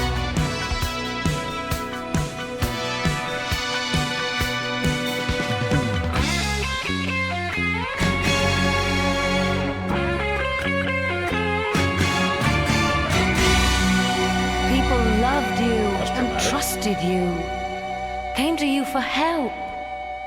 Didn't I warn them this would happen? Be on your guard, I said. For the evil one never rests. I said, exorcise the devil! But no, they wouldn't listen. Thunderchild tried The to. demons inside them grew and grew until Satan gave his signal and destroyed the world we knew. No, Nathaniel. Oh, no, Nathaniel. No, Nathaniel, no. There must be more to life. She is that soothing voice. She's trying to bring him back. There has to be a way that we can restore to life the love we used to know. No, Nathaniel, no. There must be more to life. There has to be a way that we can restore to life the light that we have lost. I love how soothing the music is now. Yeah. That's an emotional solo.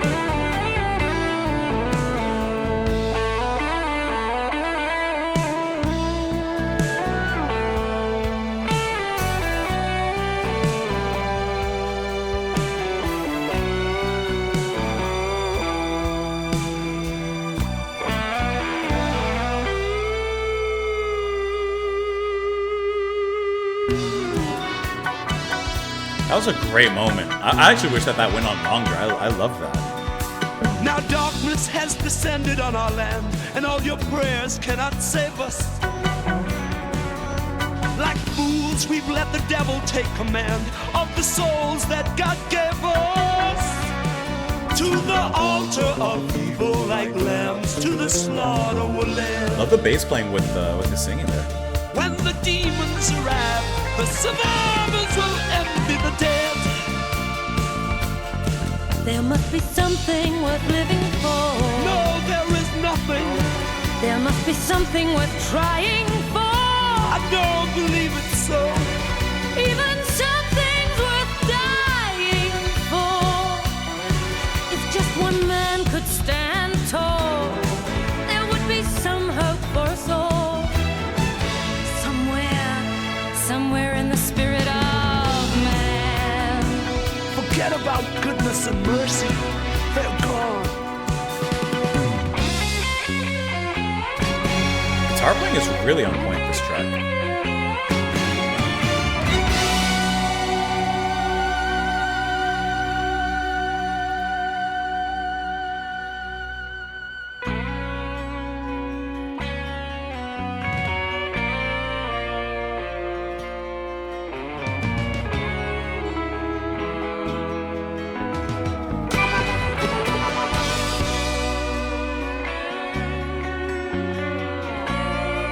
This is a nice moment here.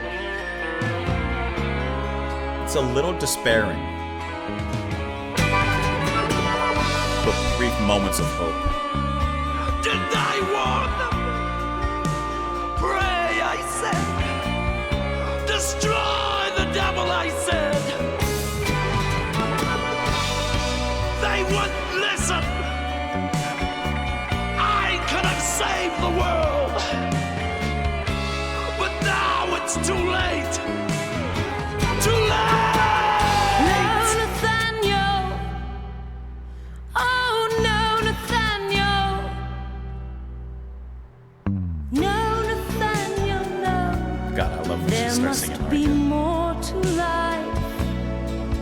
There has to be a way that we can restore to life the love we used to know. No, Nathaniel, no. There must be more to life. There has to be a way that we can restore to life the light that we have lost.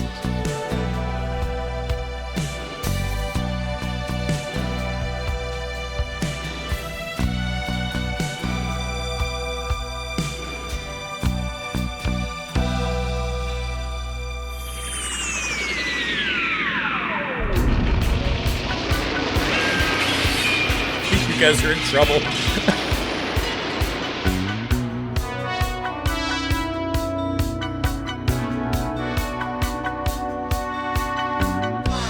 Dear God, a cylinder's landed on the house. You're in trouble. We're underneath it, in the pit.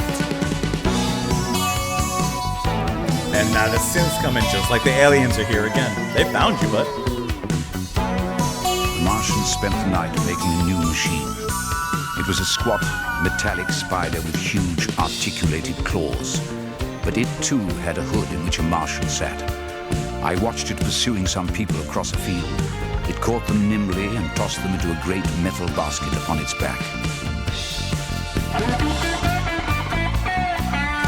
Beth, she's dead. Buried under the rubble. Why? Satan, why did you take one of your own? Take one of your own. Hey, he's really lost it.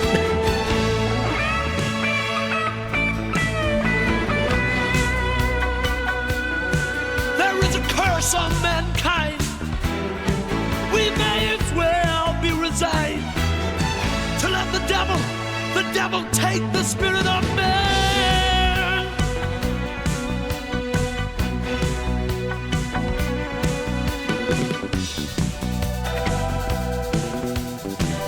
Listen to Flowers, man.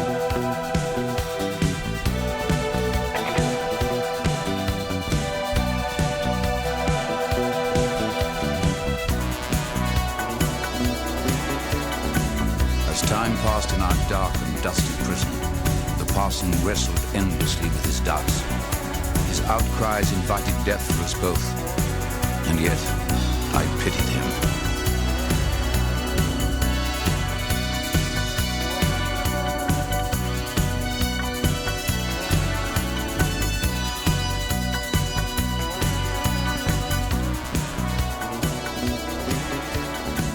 Listen to, I keep on saying, but listen to Flowers, man. He just keeps on getting down there.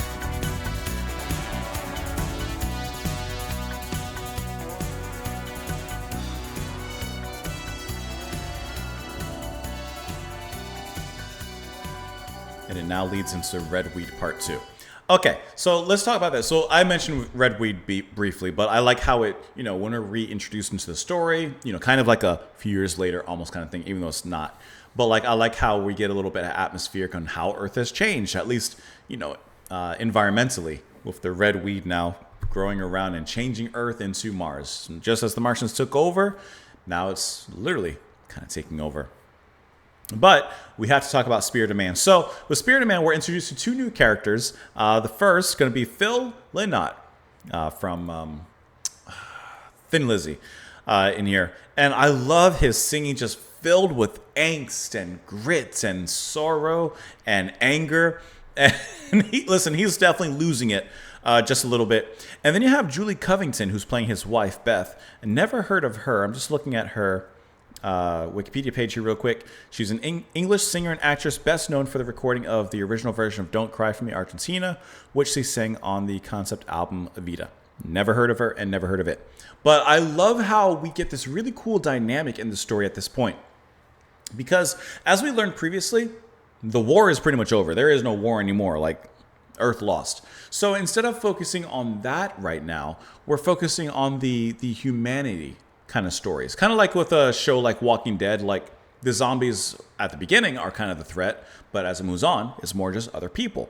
So here we're learning about other people. We're focusing on a different level, whereas the aliens and the Martians are like a backdrop, at least on this particular track, in this particular scene. And I like how, the maddening, the madness coming from Phil and his singing has one side, it holds one side, but then Julie is like the voice of reason. Beth, his wife, is like the voice of reason, trying to calm him down, trying to give him hope. And at the very end, she's killed by the Martians, and then he really starts losing it. And if I was the narrator, I probably wouldn't be taking shelter with him at this point. It's probably time to move on. He looks like he's about to crack there a little bit at the end. But I love their dynamic, and the music is especially beautiful when she starts singing. And that moment where we get a guitar solo from Spedding is really, really gorgeous. It's powerful. It's deeply emotional. And I really wish that that moment had gone on for a little bit longer. Because I want to say it lasts maybe about 30 seconds or so. It needed to be longer. I needed more of that powerful guitar solo, more of her singing in that particular section. The notes were gorgeous and the melodies were just beautiful to listen to. And I just really, really enjoyed that. And of course, when he's singing, it's a little bit more active, more energetic, a little bit more aggressive. So once again, playing with the dynamic between the two. And I feel kind of bad for the journalist, for Burton. He's just sitting there like a kid watching his parents fighting. He's just sitting there like, what did I get myself into? And like I said, by the end of it, I think it's time for him to move on. So let's dive into the lyrics here. The journalist, I suddenly noticed a body of a parson lying on the ground. I thought it was, I thought it fitting to go ahead and bury him. Well, he wasn't dead. His eyes flickered open. Nathaniel, I saw the church burst into flame. Are you all right? He says, don't touch me. But it's me, Beth, your wife. He says, no, you're one of them. Which, he's going crazy. He thinks the Martians are the demons and devils coming down and all that. And brother, it's just aliens, man. And I thought it was really interesting near the end. Like, as she's trying to calm him down and, they're talking once, back and forth to each other. He says, listen, do you hear them drawing near and search for the sinners, feeding on the power of our fear and the evil within us, incarnation of Satan's creation of all that we dread? When the demons arrive, those alive would be better off dead. Right? He's lost the plot. She's trying to give him encouragement. There must be something worth living for. There must be something worth trying for. Even something's worth dying for. And if one man can stand tall, there must be hope for us all. Like, if just one person can stand against them, then there's still hope. Somewhere in the spirit of man. And they're going back and forth, right? And then what I thought was kind of interesting is we hear the aliens crash on in, which was really cool how that happened. He says, dear God, a cylinder's landed on the house and we're underneath it. The Martians spent the night making a new machine. It was squat, metallic spider with huge articulated claws. I watched it pursuing some people across the field. It caught them, nimbly tossing them to a great basket, just picking them like strawberries. And then Nathaniel says, Beth, she's dead, bury under the rubble. Right? Like, he's grieving. But then at the same time, he says, why, Satan, why did you take one of your own? Brother, your wife is not a demon. She's your wife, man. There's I don't know what else to. He's really lost it. And he says, as time passed in our dark and dusty prison, the parson wrestled endlessly within his doubts. His outcries invited death for both of us, and yet I pitied him. You need to get out of here. The guy's lost his mind. I think you just need to move on. All right, let's let it lead into the next track, which was, of course, like I said, Weed, the Red Weed Part 2. And depending on how it goes, I may let it lead into the next track and the final one, which is the Artilleryman Returns. Let's see.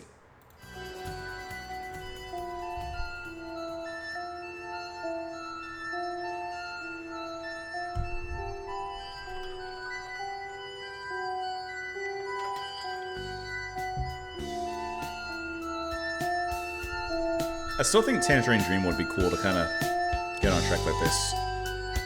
Or Jar.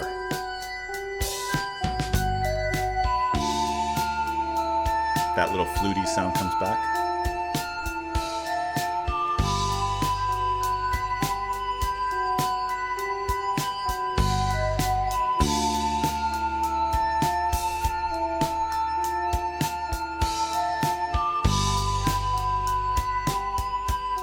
Then, on the 9th day, we saw the Martians eating. Inside the hood of their new machine, they were draining the fresh, living blood of men and women and injecting it into their own veins. Vampires. It's a sign! I've been given a sign!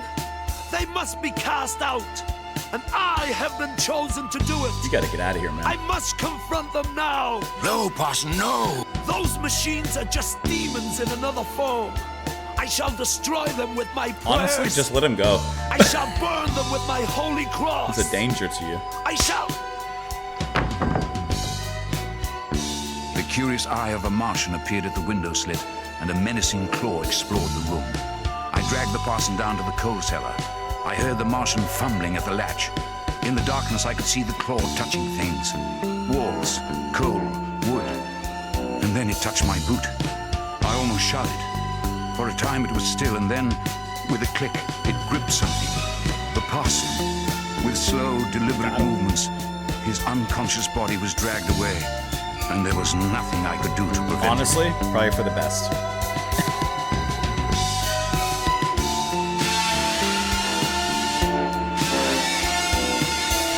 I think the sounds are so cool.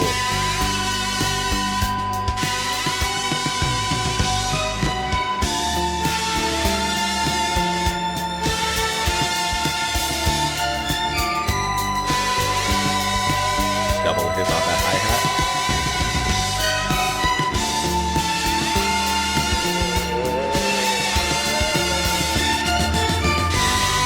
That's cool.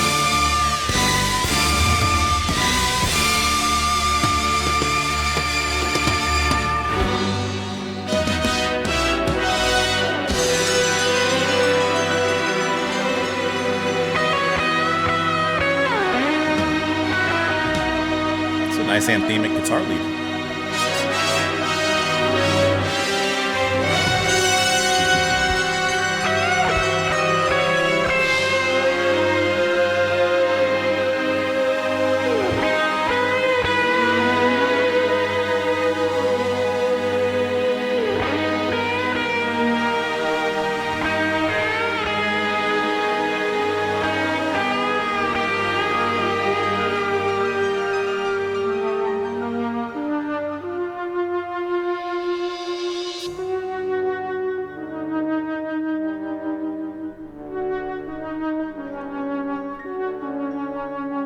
I like all these little moments of like ambience that just lets the plot breathe a little bit. Nothing needs to happen, you know, just lets it breathe. Some space.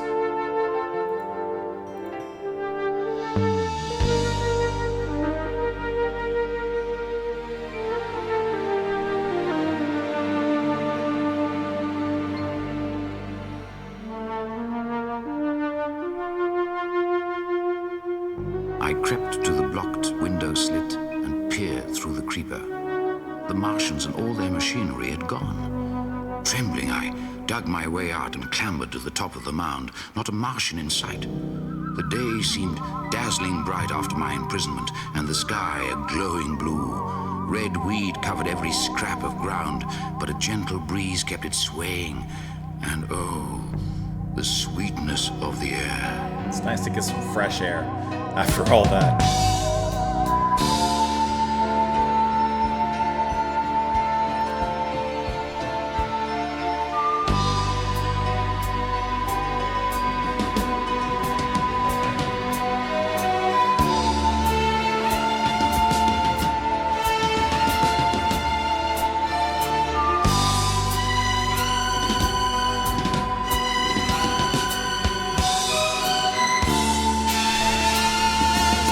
Searing melody.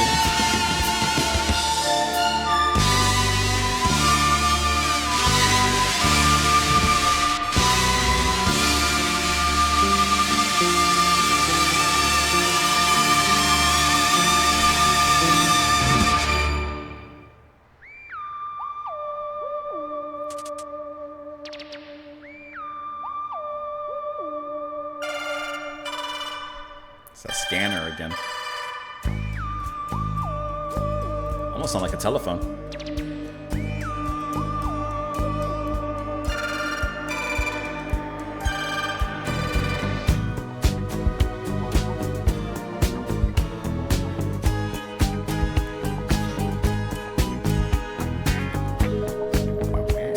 Little funk in that groove.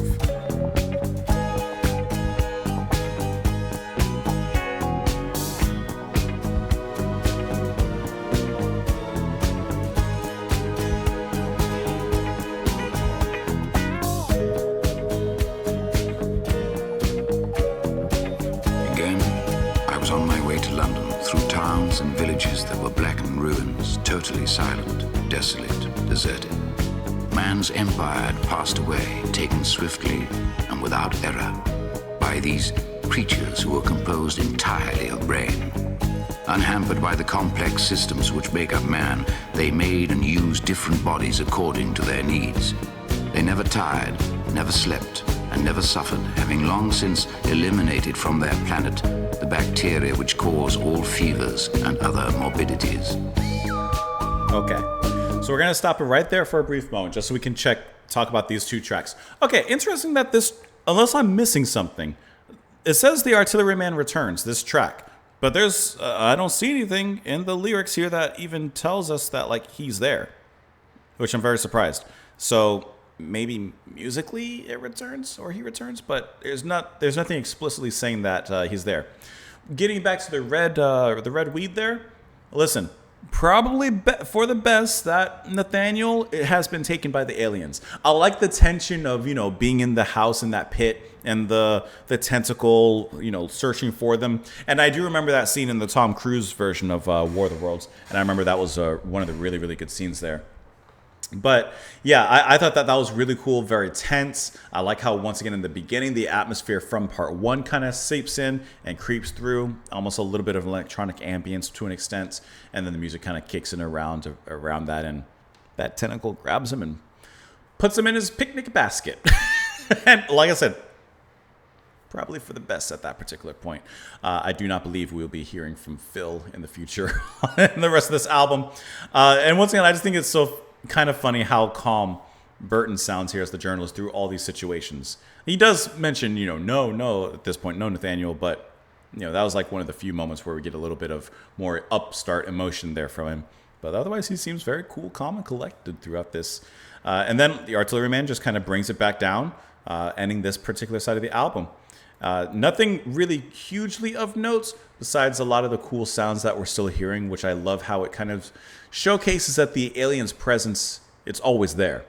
Even when it's not, there's always the fear of them being there and the fear of them being discovered.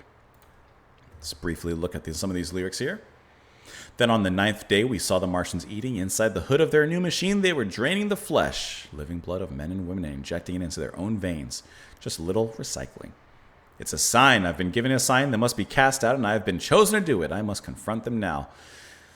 Yeah, that doesn't help. He says, I'm going to destroy them with my prayers. Buddy, I got news for you. If Thunderchild couldn't do it, that's not going to do it either. The curious eye of a Martian appeared at the window slit, and a menacing claw explored the room. I dragged the parson down to the coal cellar. I heard the Martian fumbling at the latch in the darkness. I could see the claw touching things, walls, coal, wood, and then my boot. For a time it was still, and then with a click it gripped something. The parson, with a slow, deliberate movement, his unconscious body was dragged away. Now, unless I missed something, not quite sure how he was unconscious. Maybe the journalist knocked him out. It didn't say for sure what happened. Just his words were cut off there. Not quite sure. I think honestly probably the journalist knocked him out because he was starting to talk and yell. Hence why the Martian caught his attention. I crept to the blocked window slit and peered through the creeper. The Martians and all their machinery had gone. Dug my way out, not a Martian in sight. The day seemed brazzling died after my imprisonment, and the sky a glowing blue. Red weed covered every scrap of ground, but a gentle breeze kept it swaying, and oh, the sweetness of the air. After that whole ordeal, that air is very, very sweet. Then over until the Artilleryman returns. Again, I was on my way to London through towns and villages that were blackened ruins, totally silent, desolate, and deserted. Man's empire had passed away. Unhampered by the complex systems which make up man, they made and used different bodies according to their needs.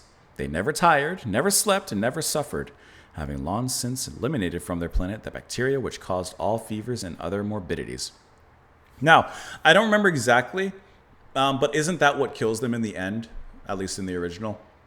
All right, honestly, I read the book a very long time ago, and then I watched the Tom Cruise movie, of course, when that was released, which actually was a really good movie. I actually really enjoyed that. And wasn't it like the bacteria or something in the air that kills them, hence why they're in the machines, or was it the water? Something super simple, basically, is what takes them out at the very end. Let's move on into the next track, but also the next side of the album, the final side of this album, which is going to be Brave New World, and you need some bravery to live in it. Here we go. That skittering hi-hat. goes there? Friend. Be on your way. This is my territory. Your territory? What do you mean? Wait a minute. It's you, the man from Maybury Hill. There he is, the Yes, artillery. the artillery man. I thought you surely burned. I thought you surely drowned. Have you seen any Martians? Everywhere. We're done for, all right. Can't just give up. Of course we can't. It's now we've got to start fighting. Not against them, because we can't win. Now we've got to fight for survival. I reckon we can make it. I've got a plan. There's the hope.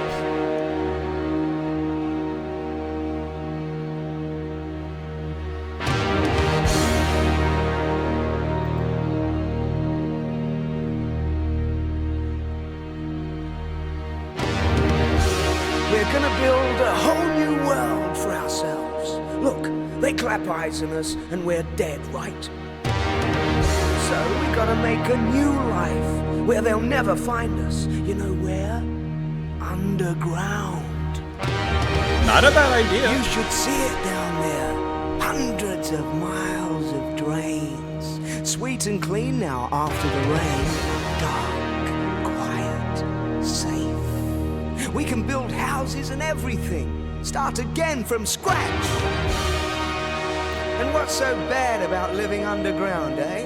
It's not been so great living up here, if you want my opinion. Try it again.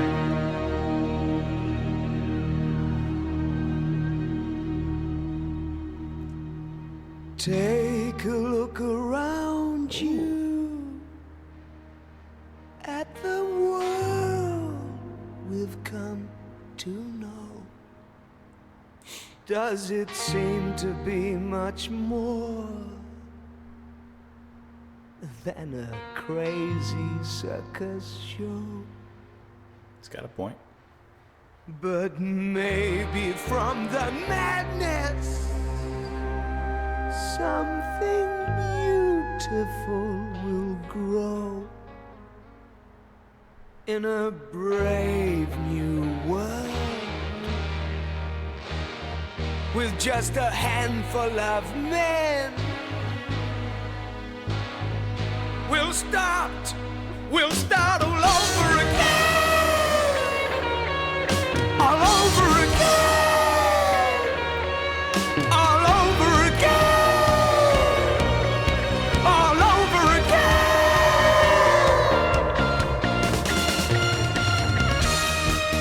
Okay. We got a plan. We'll build shops and hospitals and barracks right under their noses, right under their feet. Everything we need, banks, prisons, and schools. We'll send scouting parties to collect books and stuff, and men like you will teach the kids. Not poems and rubbish, science, so we can get everything working. We'll build villages and towns, and we'll play each other at cricket. Listen, maybe one day we'll capture a fighting machine, eh? Learn how to make them ourselves and then wallop! Our turn to do some wiping out. Whoosh with our heat ray. Not a bad plan, in my opinion. And them running and dying, beaten at their own game. Man on top again. I like his plan. That sounds like a heartbeat.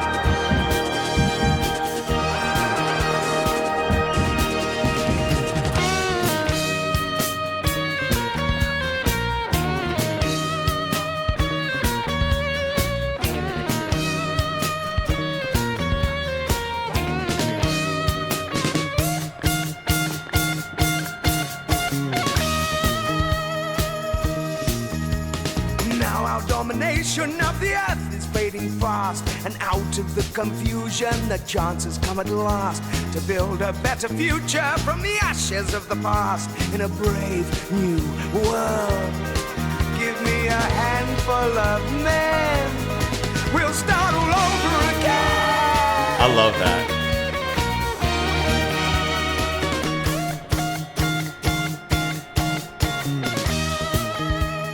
just crazy enough, it might work. Man is born in freedom, but he soon becomes a slave in cages of convention from the cradle to the grave. The weak fall by the wayside, but the strong will be saved in a brave new world. With just a handful of men, we'll start all over again. It's a high, raspy note.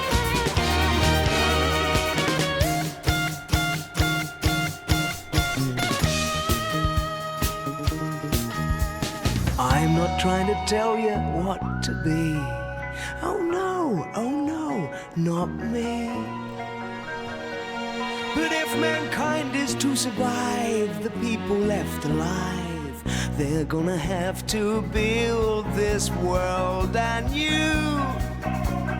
And it's going to have to start with me and you. Yes!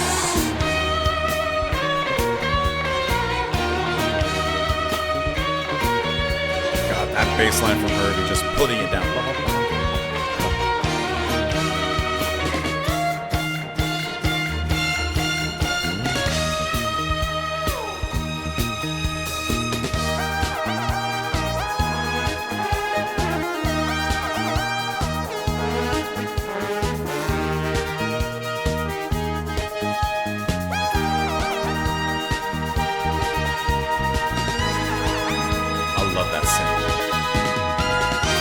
It's like, yeah, you can let the aliens have that, but we're taking a different direction.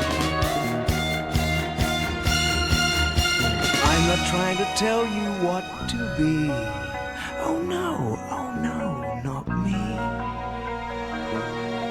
But if mankind is to survive, the people left alive, they're gonna have to build this world anew. Yes, and we will have to be the chosen few. Just think of all the poverty, the hatred, and the lies, and imagine the destruction of all that you despise. Slowly from the ashes, that phoenix will arise in a brave new world. With just a handful of men, we'll start all over again. But at the same time, he also sounds a little crazy. I don't know.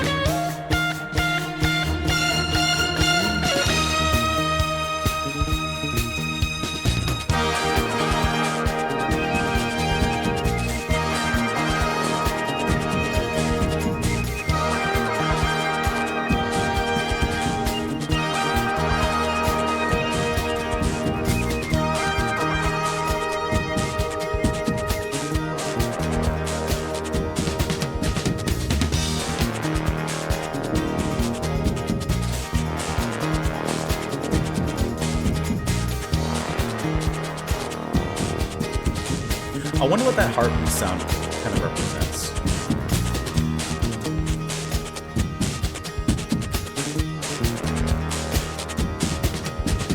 Take a look around you at the world you've loved so well, and bid the aging empire of man a lost farewell. It may not sound like heaven, but at least it isn't hell. That's a good line. It's a brave new world with just a handful of men. We'll start all over again, all over again, all over again, all over again. I've got a plan. He's really excited about his plan. Can't you just see it? Civilization starting all over again. A second chance. We'll even build a railway and tunnel to the coast. Go there for our holidays. Nothing can stop men like us.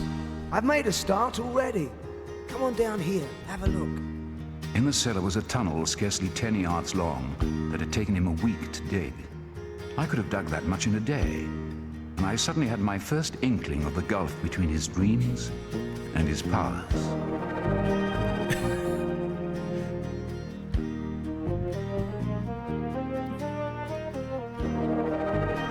He's trying at least.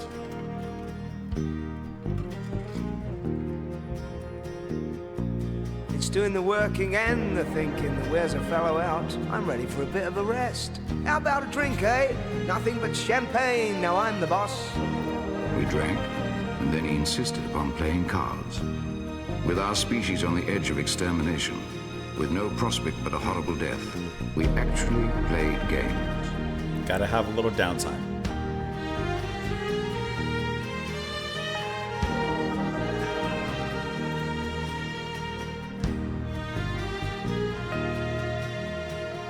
Later, he talked more of his plan, but I saw flames flashing in the deep blue night, red weed glowing, tripod figures moving distantly, again. And I put down my champagne glass. I felt a traitor to my kind, and I knew I must leave this strange dreamer. Eve of War. Always there.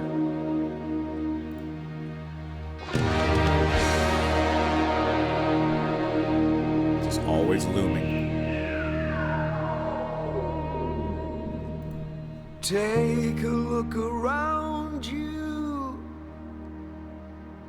at the world we've come to know.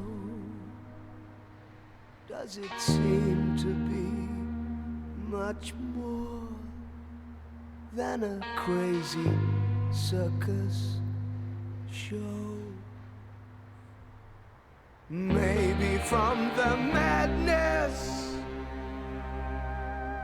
something beautiful will grow. Brave New World to me feels like the centerpiece on the album. It's like, is it the longest track on the album? If not the longest, it's one of the longest. Okay, yeah, it's the longest track on the album by just like a few seconds or so, coming in a little over 12 minutes. And for how much singing takes place in this one instead of narration, makes me feel like this one's a little bit closer to a traditional song, longer as it is, but it's closer to the traditional song structure and such. And even with the chorus, we'll start all over again, like that raspy higher note that he sings into. This feels like the centerpiece of the album at this point. And I love the way that Essex sings here. He sings with such character and such drama. And he actually comes across to me as, besides Justin Hayward in Forever Autumn in the first track, he comes to me across as like the best singer when it comes to embodying the character and actually sounding like what he means and the character he's playing. You know, he sounds like someone who's battle worn and war torn and has gone through a lot of different heck and back. Right? He's seen it all. He's wary, and yet he still retains some hope. As far off as this dream of his is, as difficult as it may seem, he's holding on to something, as opposed to Nathaniel, who lost his mind. He lost everything, every hope, every reason that he had. And I just think that Essex sings with such perfect characterization of someone who does sound wary, but is still trying to do something. You know, realizing that, okay, we can't fight them. Maybe for now we can learn to live with them, or should I say live under them, and regroup, regather, reform, and maybe we can fight back in some capacity, whether it's 10 years or 100 years from now, you know, even coming up with infrastructure and such. So I really like how he just sings about that and the way that he delivers it, because I think it comes across really perfectly aligned with the character's motivations at this point. And even the journalist is just you know, sitting there having a cup of or glass of champagne. They're playing some games. They have a casual moment in such a horrific dystopian era and what's happening here. And I think the music is really cool around it. I love Flowers' bass playing. There's just moments in there where I'm just listening to the bass and it's really cool. And actually, this is one of the few tracks in which it seems, besides the a little bit at the very end, that there's not really an alien presence. This is an actual moment of respite, reconnection between two comrades, and just a quiet moment, a brief moment, but a quiet one nonetheless. And I like that. yes, there's still synths here, but you can tell it's not necessarily the aliens or the Martians here. Like I said, besides the very end when we get that hint, that callback, and oh yeah, I guess they are still out there. And then, of course, in the lyrics where he's looking at the tunnel that the artilleryman had dug out, and he's saying, "Oh, I don't think this plan's gonna work." So getting into the lyrics here, so we're kind of skipping around. We don't need to read every little thing. Halt, who goes there? Friend, be on your way. This is my territory. What? Your territory? What do you mean? And of course, it's both of them gathering together. He says, have you seen any Martians? Everywhere. We're done for all right. He says, we can't give up, right? The journalist says we can't give up. And we get a different answer from the artilleryman as opposed to from Nathaniel, the parson. Of course we can't. It's now we've got to start fighting, but not against them because we can't win. We've got to fight for survival, and I reckon we can make it. I've got a plan. And then he just goes all into it. This is so perfect, like theater moment. You right on a play, in a drama, you get the characters talking, and they're just talking normal, having a conversation. Then, one of the characters says, I got a plan. Let me share it with you. And they break out into song. This is that song. We're going to build a whole new world for ourselves. Look, they clap eyes on us and we're dead, right? So we got to make a new life where they'll never find us. Underground. Hundreds of miles of drains, sweet and clean after the rain. We can build houses, everything start from scratch. What's so bad about living underground? In a brave new world with just a handful of men, we'll start all over again. We'll build shops, hospitals, barracks right under their noses. Banks, prisons, schools, send scouting parties to collect books and stuff. I like how he says, and men like you'll teach the kids, not poems and rubbish, science. and then, right? Then he talks about playing cricket. Okay, well, if you're going to say that poetry and stuff is not needed, then come on, cricket. Our turn to do some wiping out with our heat ray. We'll get them running and dying, beating them at their own game. Look, man is born in freedom, but he soon becomes a slave, and cages of convention from the cradle to the grave. The weak fall by the wayside, but the strong will be saved in a brave new world. And I like he's not trying to force the journalist into the plane. He says, I'm not trying to tell you what to be. No, not me. But if mankind's to survive, the people left alive, we're going to have to build this world anew. And it's going to have to start with me and you. Then he says, let me show you what I've done so far. Right here. In the cellar was a tunnel, scarcely 10 yards long, that had taken him a week to dig. I could have dug that much in a day. And I suddenly had my first inkling of the gulf between his dreams and his powers. Yeah, so you said, I don't know if it's going to work. We drank and then insisted upon playing cards. With our species on the edge of extermination with no prospect but horrible death, we actually played games. Like I said, I like that this is a moment of peace and planning. Later, he talked more of his plan, but I saw flames flashing in the deep blue sky, red weed glowing tripod figures, and I put down my champagne glass. I felt a traitor to my kind, and I knew I must leave this strange dreamer. Like, I like how he what's the word? There's a D word I'm trying to think of. But he basically thinks about the artilleryman's plans and says, this isn't going to work. And he even feels guilty himself, like he's betraying his race, like by not even trying or putting some sort of faith and belief in his plans. But as he says, there's a gulf between powers and dreams. Take a look around you at the world we've come to know. Does it seem to be much more crazy than a circus show? Maybe from the madness, something beautiful will grow. So let us see where we are growing as we move into the next track, which is Dead London. On Spotify, it says part 1, but there is no other track on the album called Dead London. And on the originals, if on the original track listing here, it's just Dead London. So I think that's a Spotify mistake. Let's go.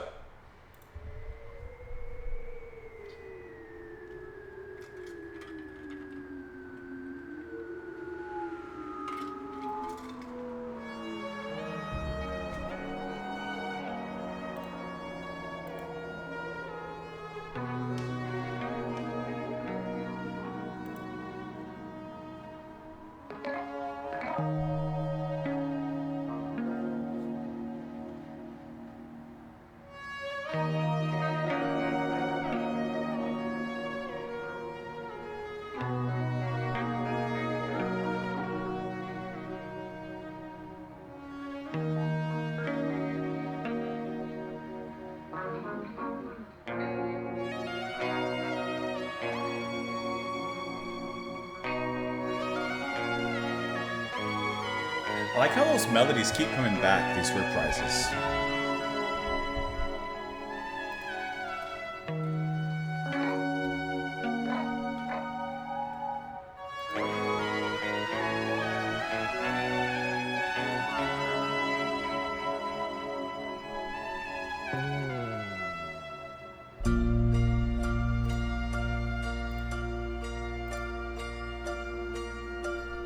There were a dozen dead bodies in the Euston Road, their outlines softened by the black dust. Sounds sad. All was still. Houses locked and empty, shops closed.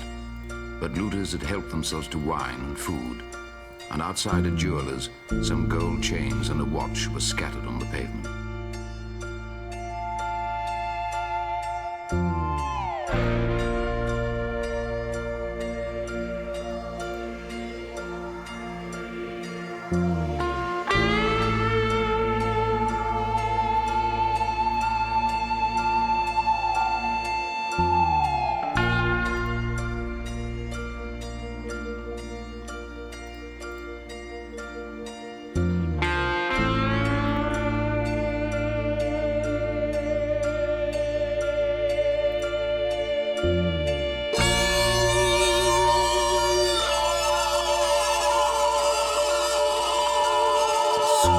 I stopped, staring towards the sound.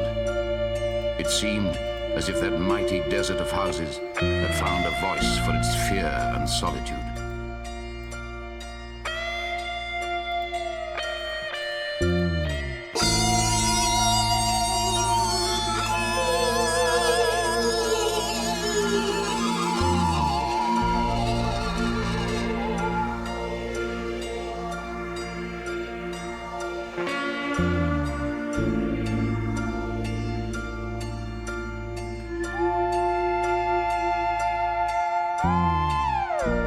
The atmosphere does sound very, The very desolating dead. cry worked upon my mind. The wailing took possession of me. I was intensely weary, footsore, hungry and thirsty. Why was I wandering alone in this city of the dead? Why was I alive when London was lying in state in its black shroud? I felt intolerably lonely, drifting from street to empty street, drawn inexorably towards that cry.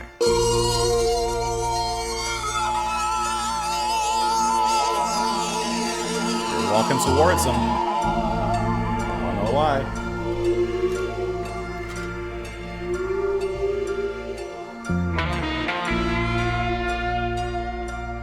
It's a very, like, sad, lonely atmosphere here.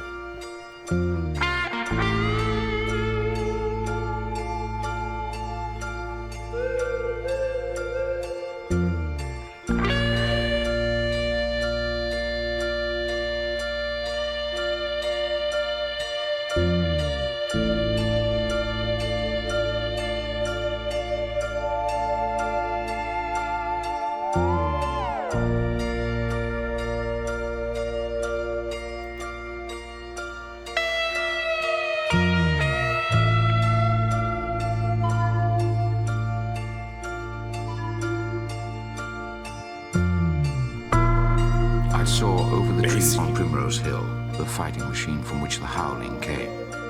I crossed Regent's Canal. There stood a second machine, upright, but as still as the first.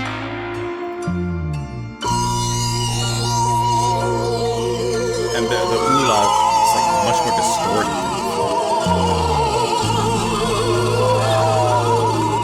Wailing. Abruptly, the sound ceased. Suddenly the desolation, the solitude became unendurable. While that voice sounded, London had still seemed alive. Now suddenly there was a change, the passing of something, and all that remained was this gaunt quiet. I looked up Back and saw a again. third machine. It was erect and motionless. We're using this like the motif a lot. others. An insane resolve possessed me. I would give my life to the Martians, here and now. Right back to the beginning.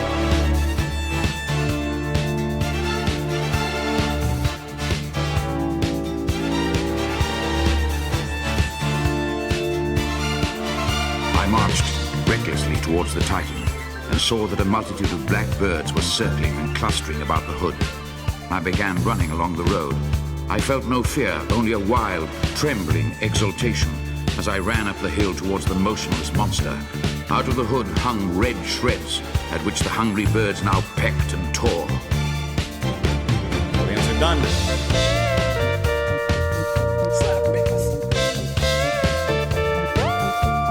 Walking that thing down the street.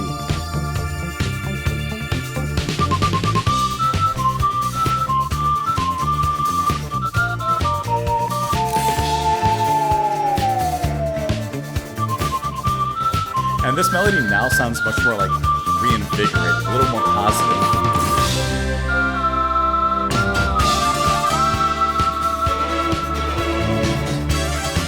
As he says, exultant.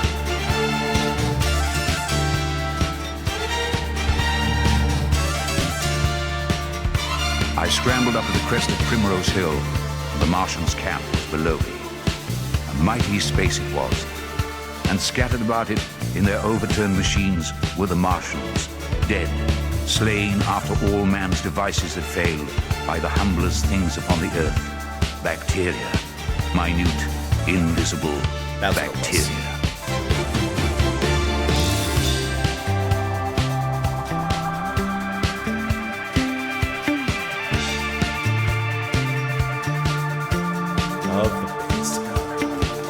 Directly the invaders arrived and drank and fed, our microscopic allies attacked them.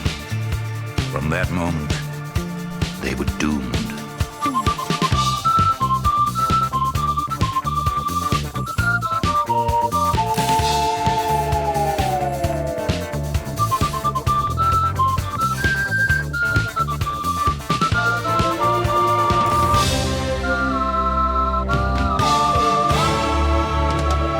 It's a great melody to bring back, though.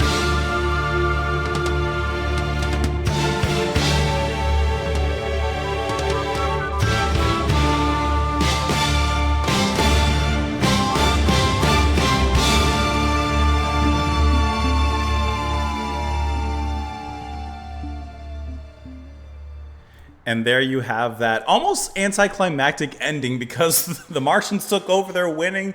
And of course, there's the ending. I couldn't remember exactly what it was, but there you go. Bacteria. That's what caused them and their downfall, their end of their reign. So I guess if aliens ever invade, I guess just stop washing your hands. Please clap. and we'll get them eventually. But I love how, once again, that motif comes back at the end. And it always changes, right? Because that's what a great composer does. If you're going to reuse a motif or something, reprise it. Like, you got to change it to match the feelings. The first time is the standard. After that, you have to change it. Here, it sounds exalted. It sounds victorious. It sounds, as he says, he marched recklessly towards the Titan. I saw that a multitude of black birds were circling it. He says he doesn't care. He's just marching towards the Titan, the machine, and he's going to see what's happening no matter what. And he has this feeling of hope, a glimmer of hope. And so that motif now at this point sounds like that. It sounds like maybe this is it. That feeling of maybe we're going to make it out of this, you know? So I really like how the music does so at that particular point. God, the bass playing from Herbie is excellent. But the guitar in here, in this track, Dead London, and it sounds dead. It's lonely and isolated. A few singular piano notes just monotonously play in the background while the guitar sings above that. Once again, Spedding and Partridge on guitar. Piano is going to be performed probably by Jeff Wayne himself, who's done a lot of other work here. And there's a lot of other people playing on the album. I haven't really talked about all of them, but I'm talking about the people who stand out to me most. But I did like the little piano line with the guitar playing on top of it because it did give it this kind of solemn, grim feeling. And like as he's talking about walking through Dead London, and of course this once lively city, now basically a giant graveyard, like the music perfectly captures that. And how quickly does it turn from grim and hopeless into maybe this is it. Maybe we actually are going to get out of this on the other side. And I think that's the way that it performs that is really well done. And the Ulas, right? The Martians are now sick and dying, and the Ulas sound different. Now, at first, at least me, I don't really think too much of it. Okay, everything sounds different as the album moves forward because things change. But Makes sense now. The reason their ulas change is because they basically have whooping cough and they're sick and they're dying off one by one. And so the way they hold their notes, the extra distortion that's on their notes, and of course the sudden cutting off of their notes makes a lot of sense there as the music changes. I think that's really, really wonderful how that's done and performed here. There were a dozen dead bodies in the Houston road, their bodies softened by the black dust. All was still, houses locked and empty, shops closed, but looters had helped themselves to wine and food, and outside a jeweler's some gold chains and a watch were scattered on the pavement, worthless now. I stopped staring toward the sound. It seemed as if that mighty desert of house had found a voice for its fear and solitude. The desolating cry worked upon my mind. The wailing took possession of me. It was intense, or I was intensely weary, footsore, hungry, and thirsty. Why am I wandering alone in the city of the dead? I felt intolerably lonely, drifting from street to empty street, drawn towards that cry. I saw over the trees of Primrose Hill that fighting machine from which the howling came. Crossing the canal, there stood a second machine, upright, but it was still as the first. So he's like, okay, what's going on here? Why aren't they moving? Abruptly, the sound ceased. Suddenly, the desolation, the solitude became unendurable. While that voice sounded, London still seemed alive. Now there was a change, the passing of something, and all that remained was this gaunt quiet. And it says, an insane resolve possessed me. I would give my life to the Martians here and now. It says, I don't care. One way or another, I'm figuring out what's happening. I marched recklessly towards the Titan and saw that multitude of blackbirds were circling and clustering around the hood. I felt no fear, only a wild trembling exultation. Out of the hood hung red shreds, at which the hungry birds now pecked and tore. Scrambled up there, a mighty space it was, and scattered about it in their overturned machines were the Martians, dead, slain. All of man's devices had failed, except bacteria. Minute, invisible bacteria. Directly, the invaders arrived and drank and fed. Our microscopic allies attacked them, and from that moment, they were doomed, and the war was won. Like I said, yeah, it's a little. I think it's a little, maybe not out of nowhere, but kind of out of nowhere, like in the story. Because I remember reading the book and seeing the movie, and I was like, that's how they're beat. Like they just randomly die, basically. They all of a sudden they're just dead, and you're like, that's it. You know, but that's how it was. Let us move on into the final two tracks here of the album, which are going to be two epilogues, Epilogue Part 1 and then Epilogue Part 2, which also has the title of NASA. Here we go.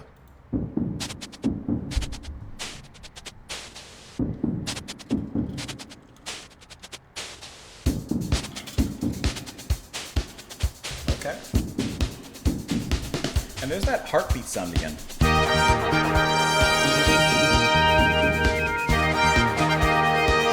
Oh, this sounds like a cheery old victory.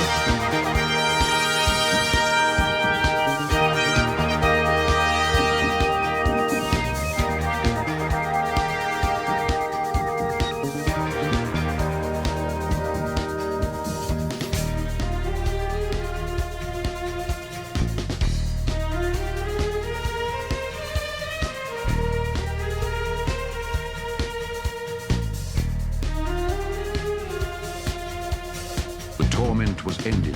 The people scattered over the country, desperate, leaderless, starved. The thousands who had fled by sea, including the one most dear to me, all would return. The pulse of life, growing stronger and stronger, would beat again. Okay, maybe that's what that heartbeat is. The pulse of life. Okay.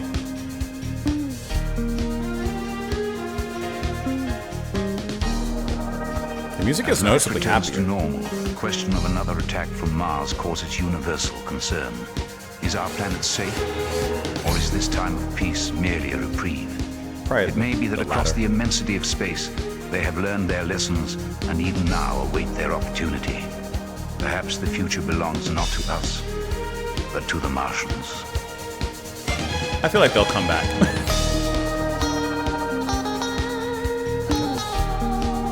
That's nice.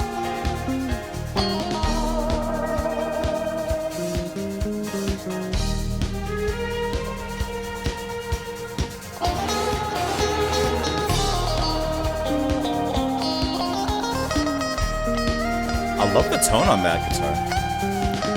Almost has a lap steel sound.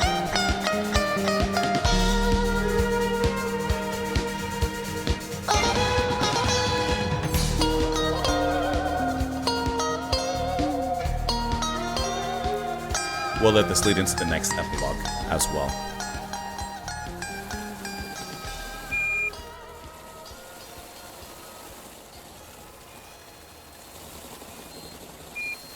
Looking good.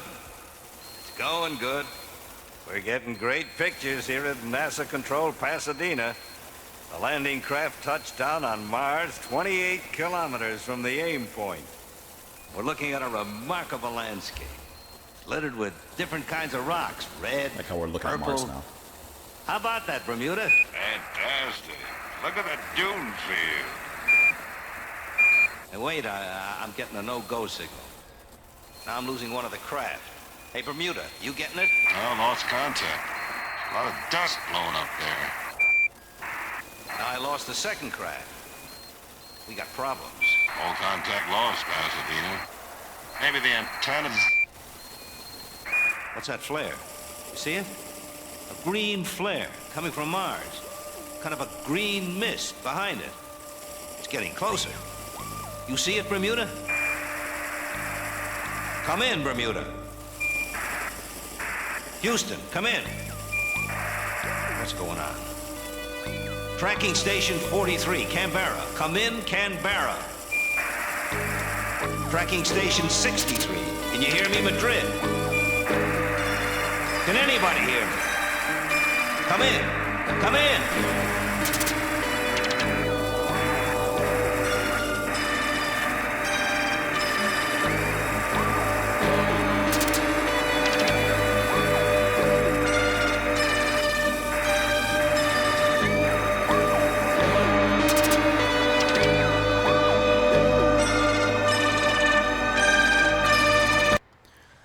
Ladies and gentlemen, War of the Worlds, Jeff Wayne, full album reaction, packaged and delivered. Hope that you guys enjoyed that. The ending, I love that. So Epilogue Part 1 is cheery. It's like a parade's being thrown. We summarize everything. Mankind's working back towards figuring everything out. And I like how cheery and happy it sounds, you know, parading. The guitar almost sounds like a lap steel guitar with that really nice, cool sound to it. And it's noticeably the most positive track on the album, which of course makes sense thematically, but nonetheless, just a happy ending. And of course, the question lingers, will the Martians return? Well, we got Epilogue Part 2. We just get NASA control, and they're just chatting. You know, they sent a rover or some sort of device over to Mars. Check it out. And what do you know? Communication starts to be lost. They start to lose their devices. And then one of the best things, I told you, like, the marriage between music and narrative and story has been a hallmark of this album. And that little alien sound begins to creep and fade into the picture once again. Now, this may not be a bad ending because, you know, hey, this time we sent the rover over to Mars. So Mars is probably just like, hey, we don't need to, don't spy on us. So, you know, okay, we lost. We're not coming back. Do you think? But there's always the chance that they might come back. And this time they might come back with their shots. so your viruses and your bacteria ain't gonna work on them this time. I love that ending to the album. I think it's really cool. It's kind of like a typical horror movie, sci-fi movie kind of ending where, okay, humanity's won, but, you know, there's always a chance that someone's coming back for you. Let's pull up the lyrics here real quick. The torment was ended. People scattered all over the country, desperate, leaderless, starved. The thousands who had fled by sea, including the one most dear to me, all would return. The pulse of life growing stronger and stronger would beat again, which I guess that's what that heartbeat-like sound underneath the music at certain points was, or at least maybe what it represented. As life returns to normal, the question of another attack from Mars causes concern. Are we safe or not? Right? Perhaps the future belongs to us, or not to us, but to the Martians. Of course, going to Epilogue Part 2. It's looking good, looking good. We're getting great pictures here at NASA. Landing craft touchdown on Mars, 28 kilometers from the aim point. We're looking at a remarkable landscape. They're talking back and forth. You know, he says, wait, I'm getting a no-go signal. Now I'm losing one of the craft. Hey, Bermuda, you getting it? No, I lost contact. There's a lot of dust blowing up there. Now I've lost the second craft. And then what's that flare? See it? A green flare coming from Mars. Kind of green mist behind it. Getting closer, getting closer. Can anybody hear me? Come in. Well, he did say, come in, come in. So is that basically inviting the aliens to return? Knock on the door, on Earth's door? Please clap. I don't know. How long have we been here? 2 hours and almost 40 minutes. We've sat down for a while. We've talked for a while.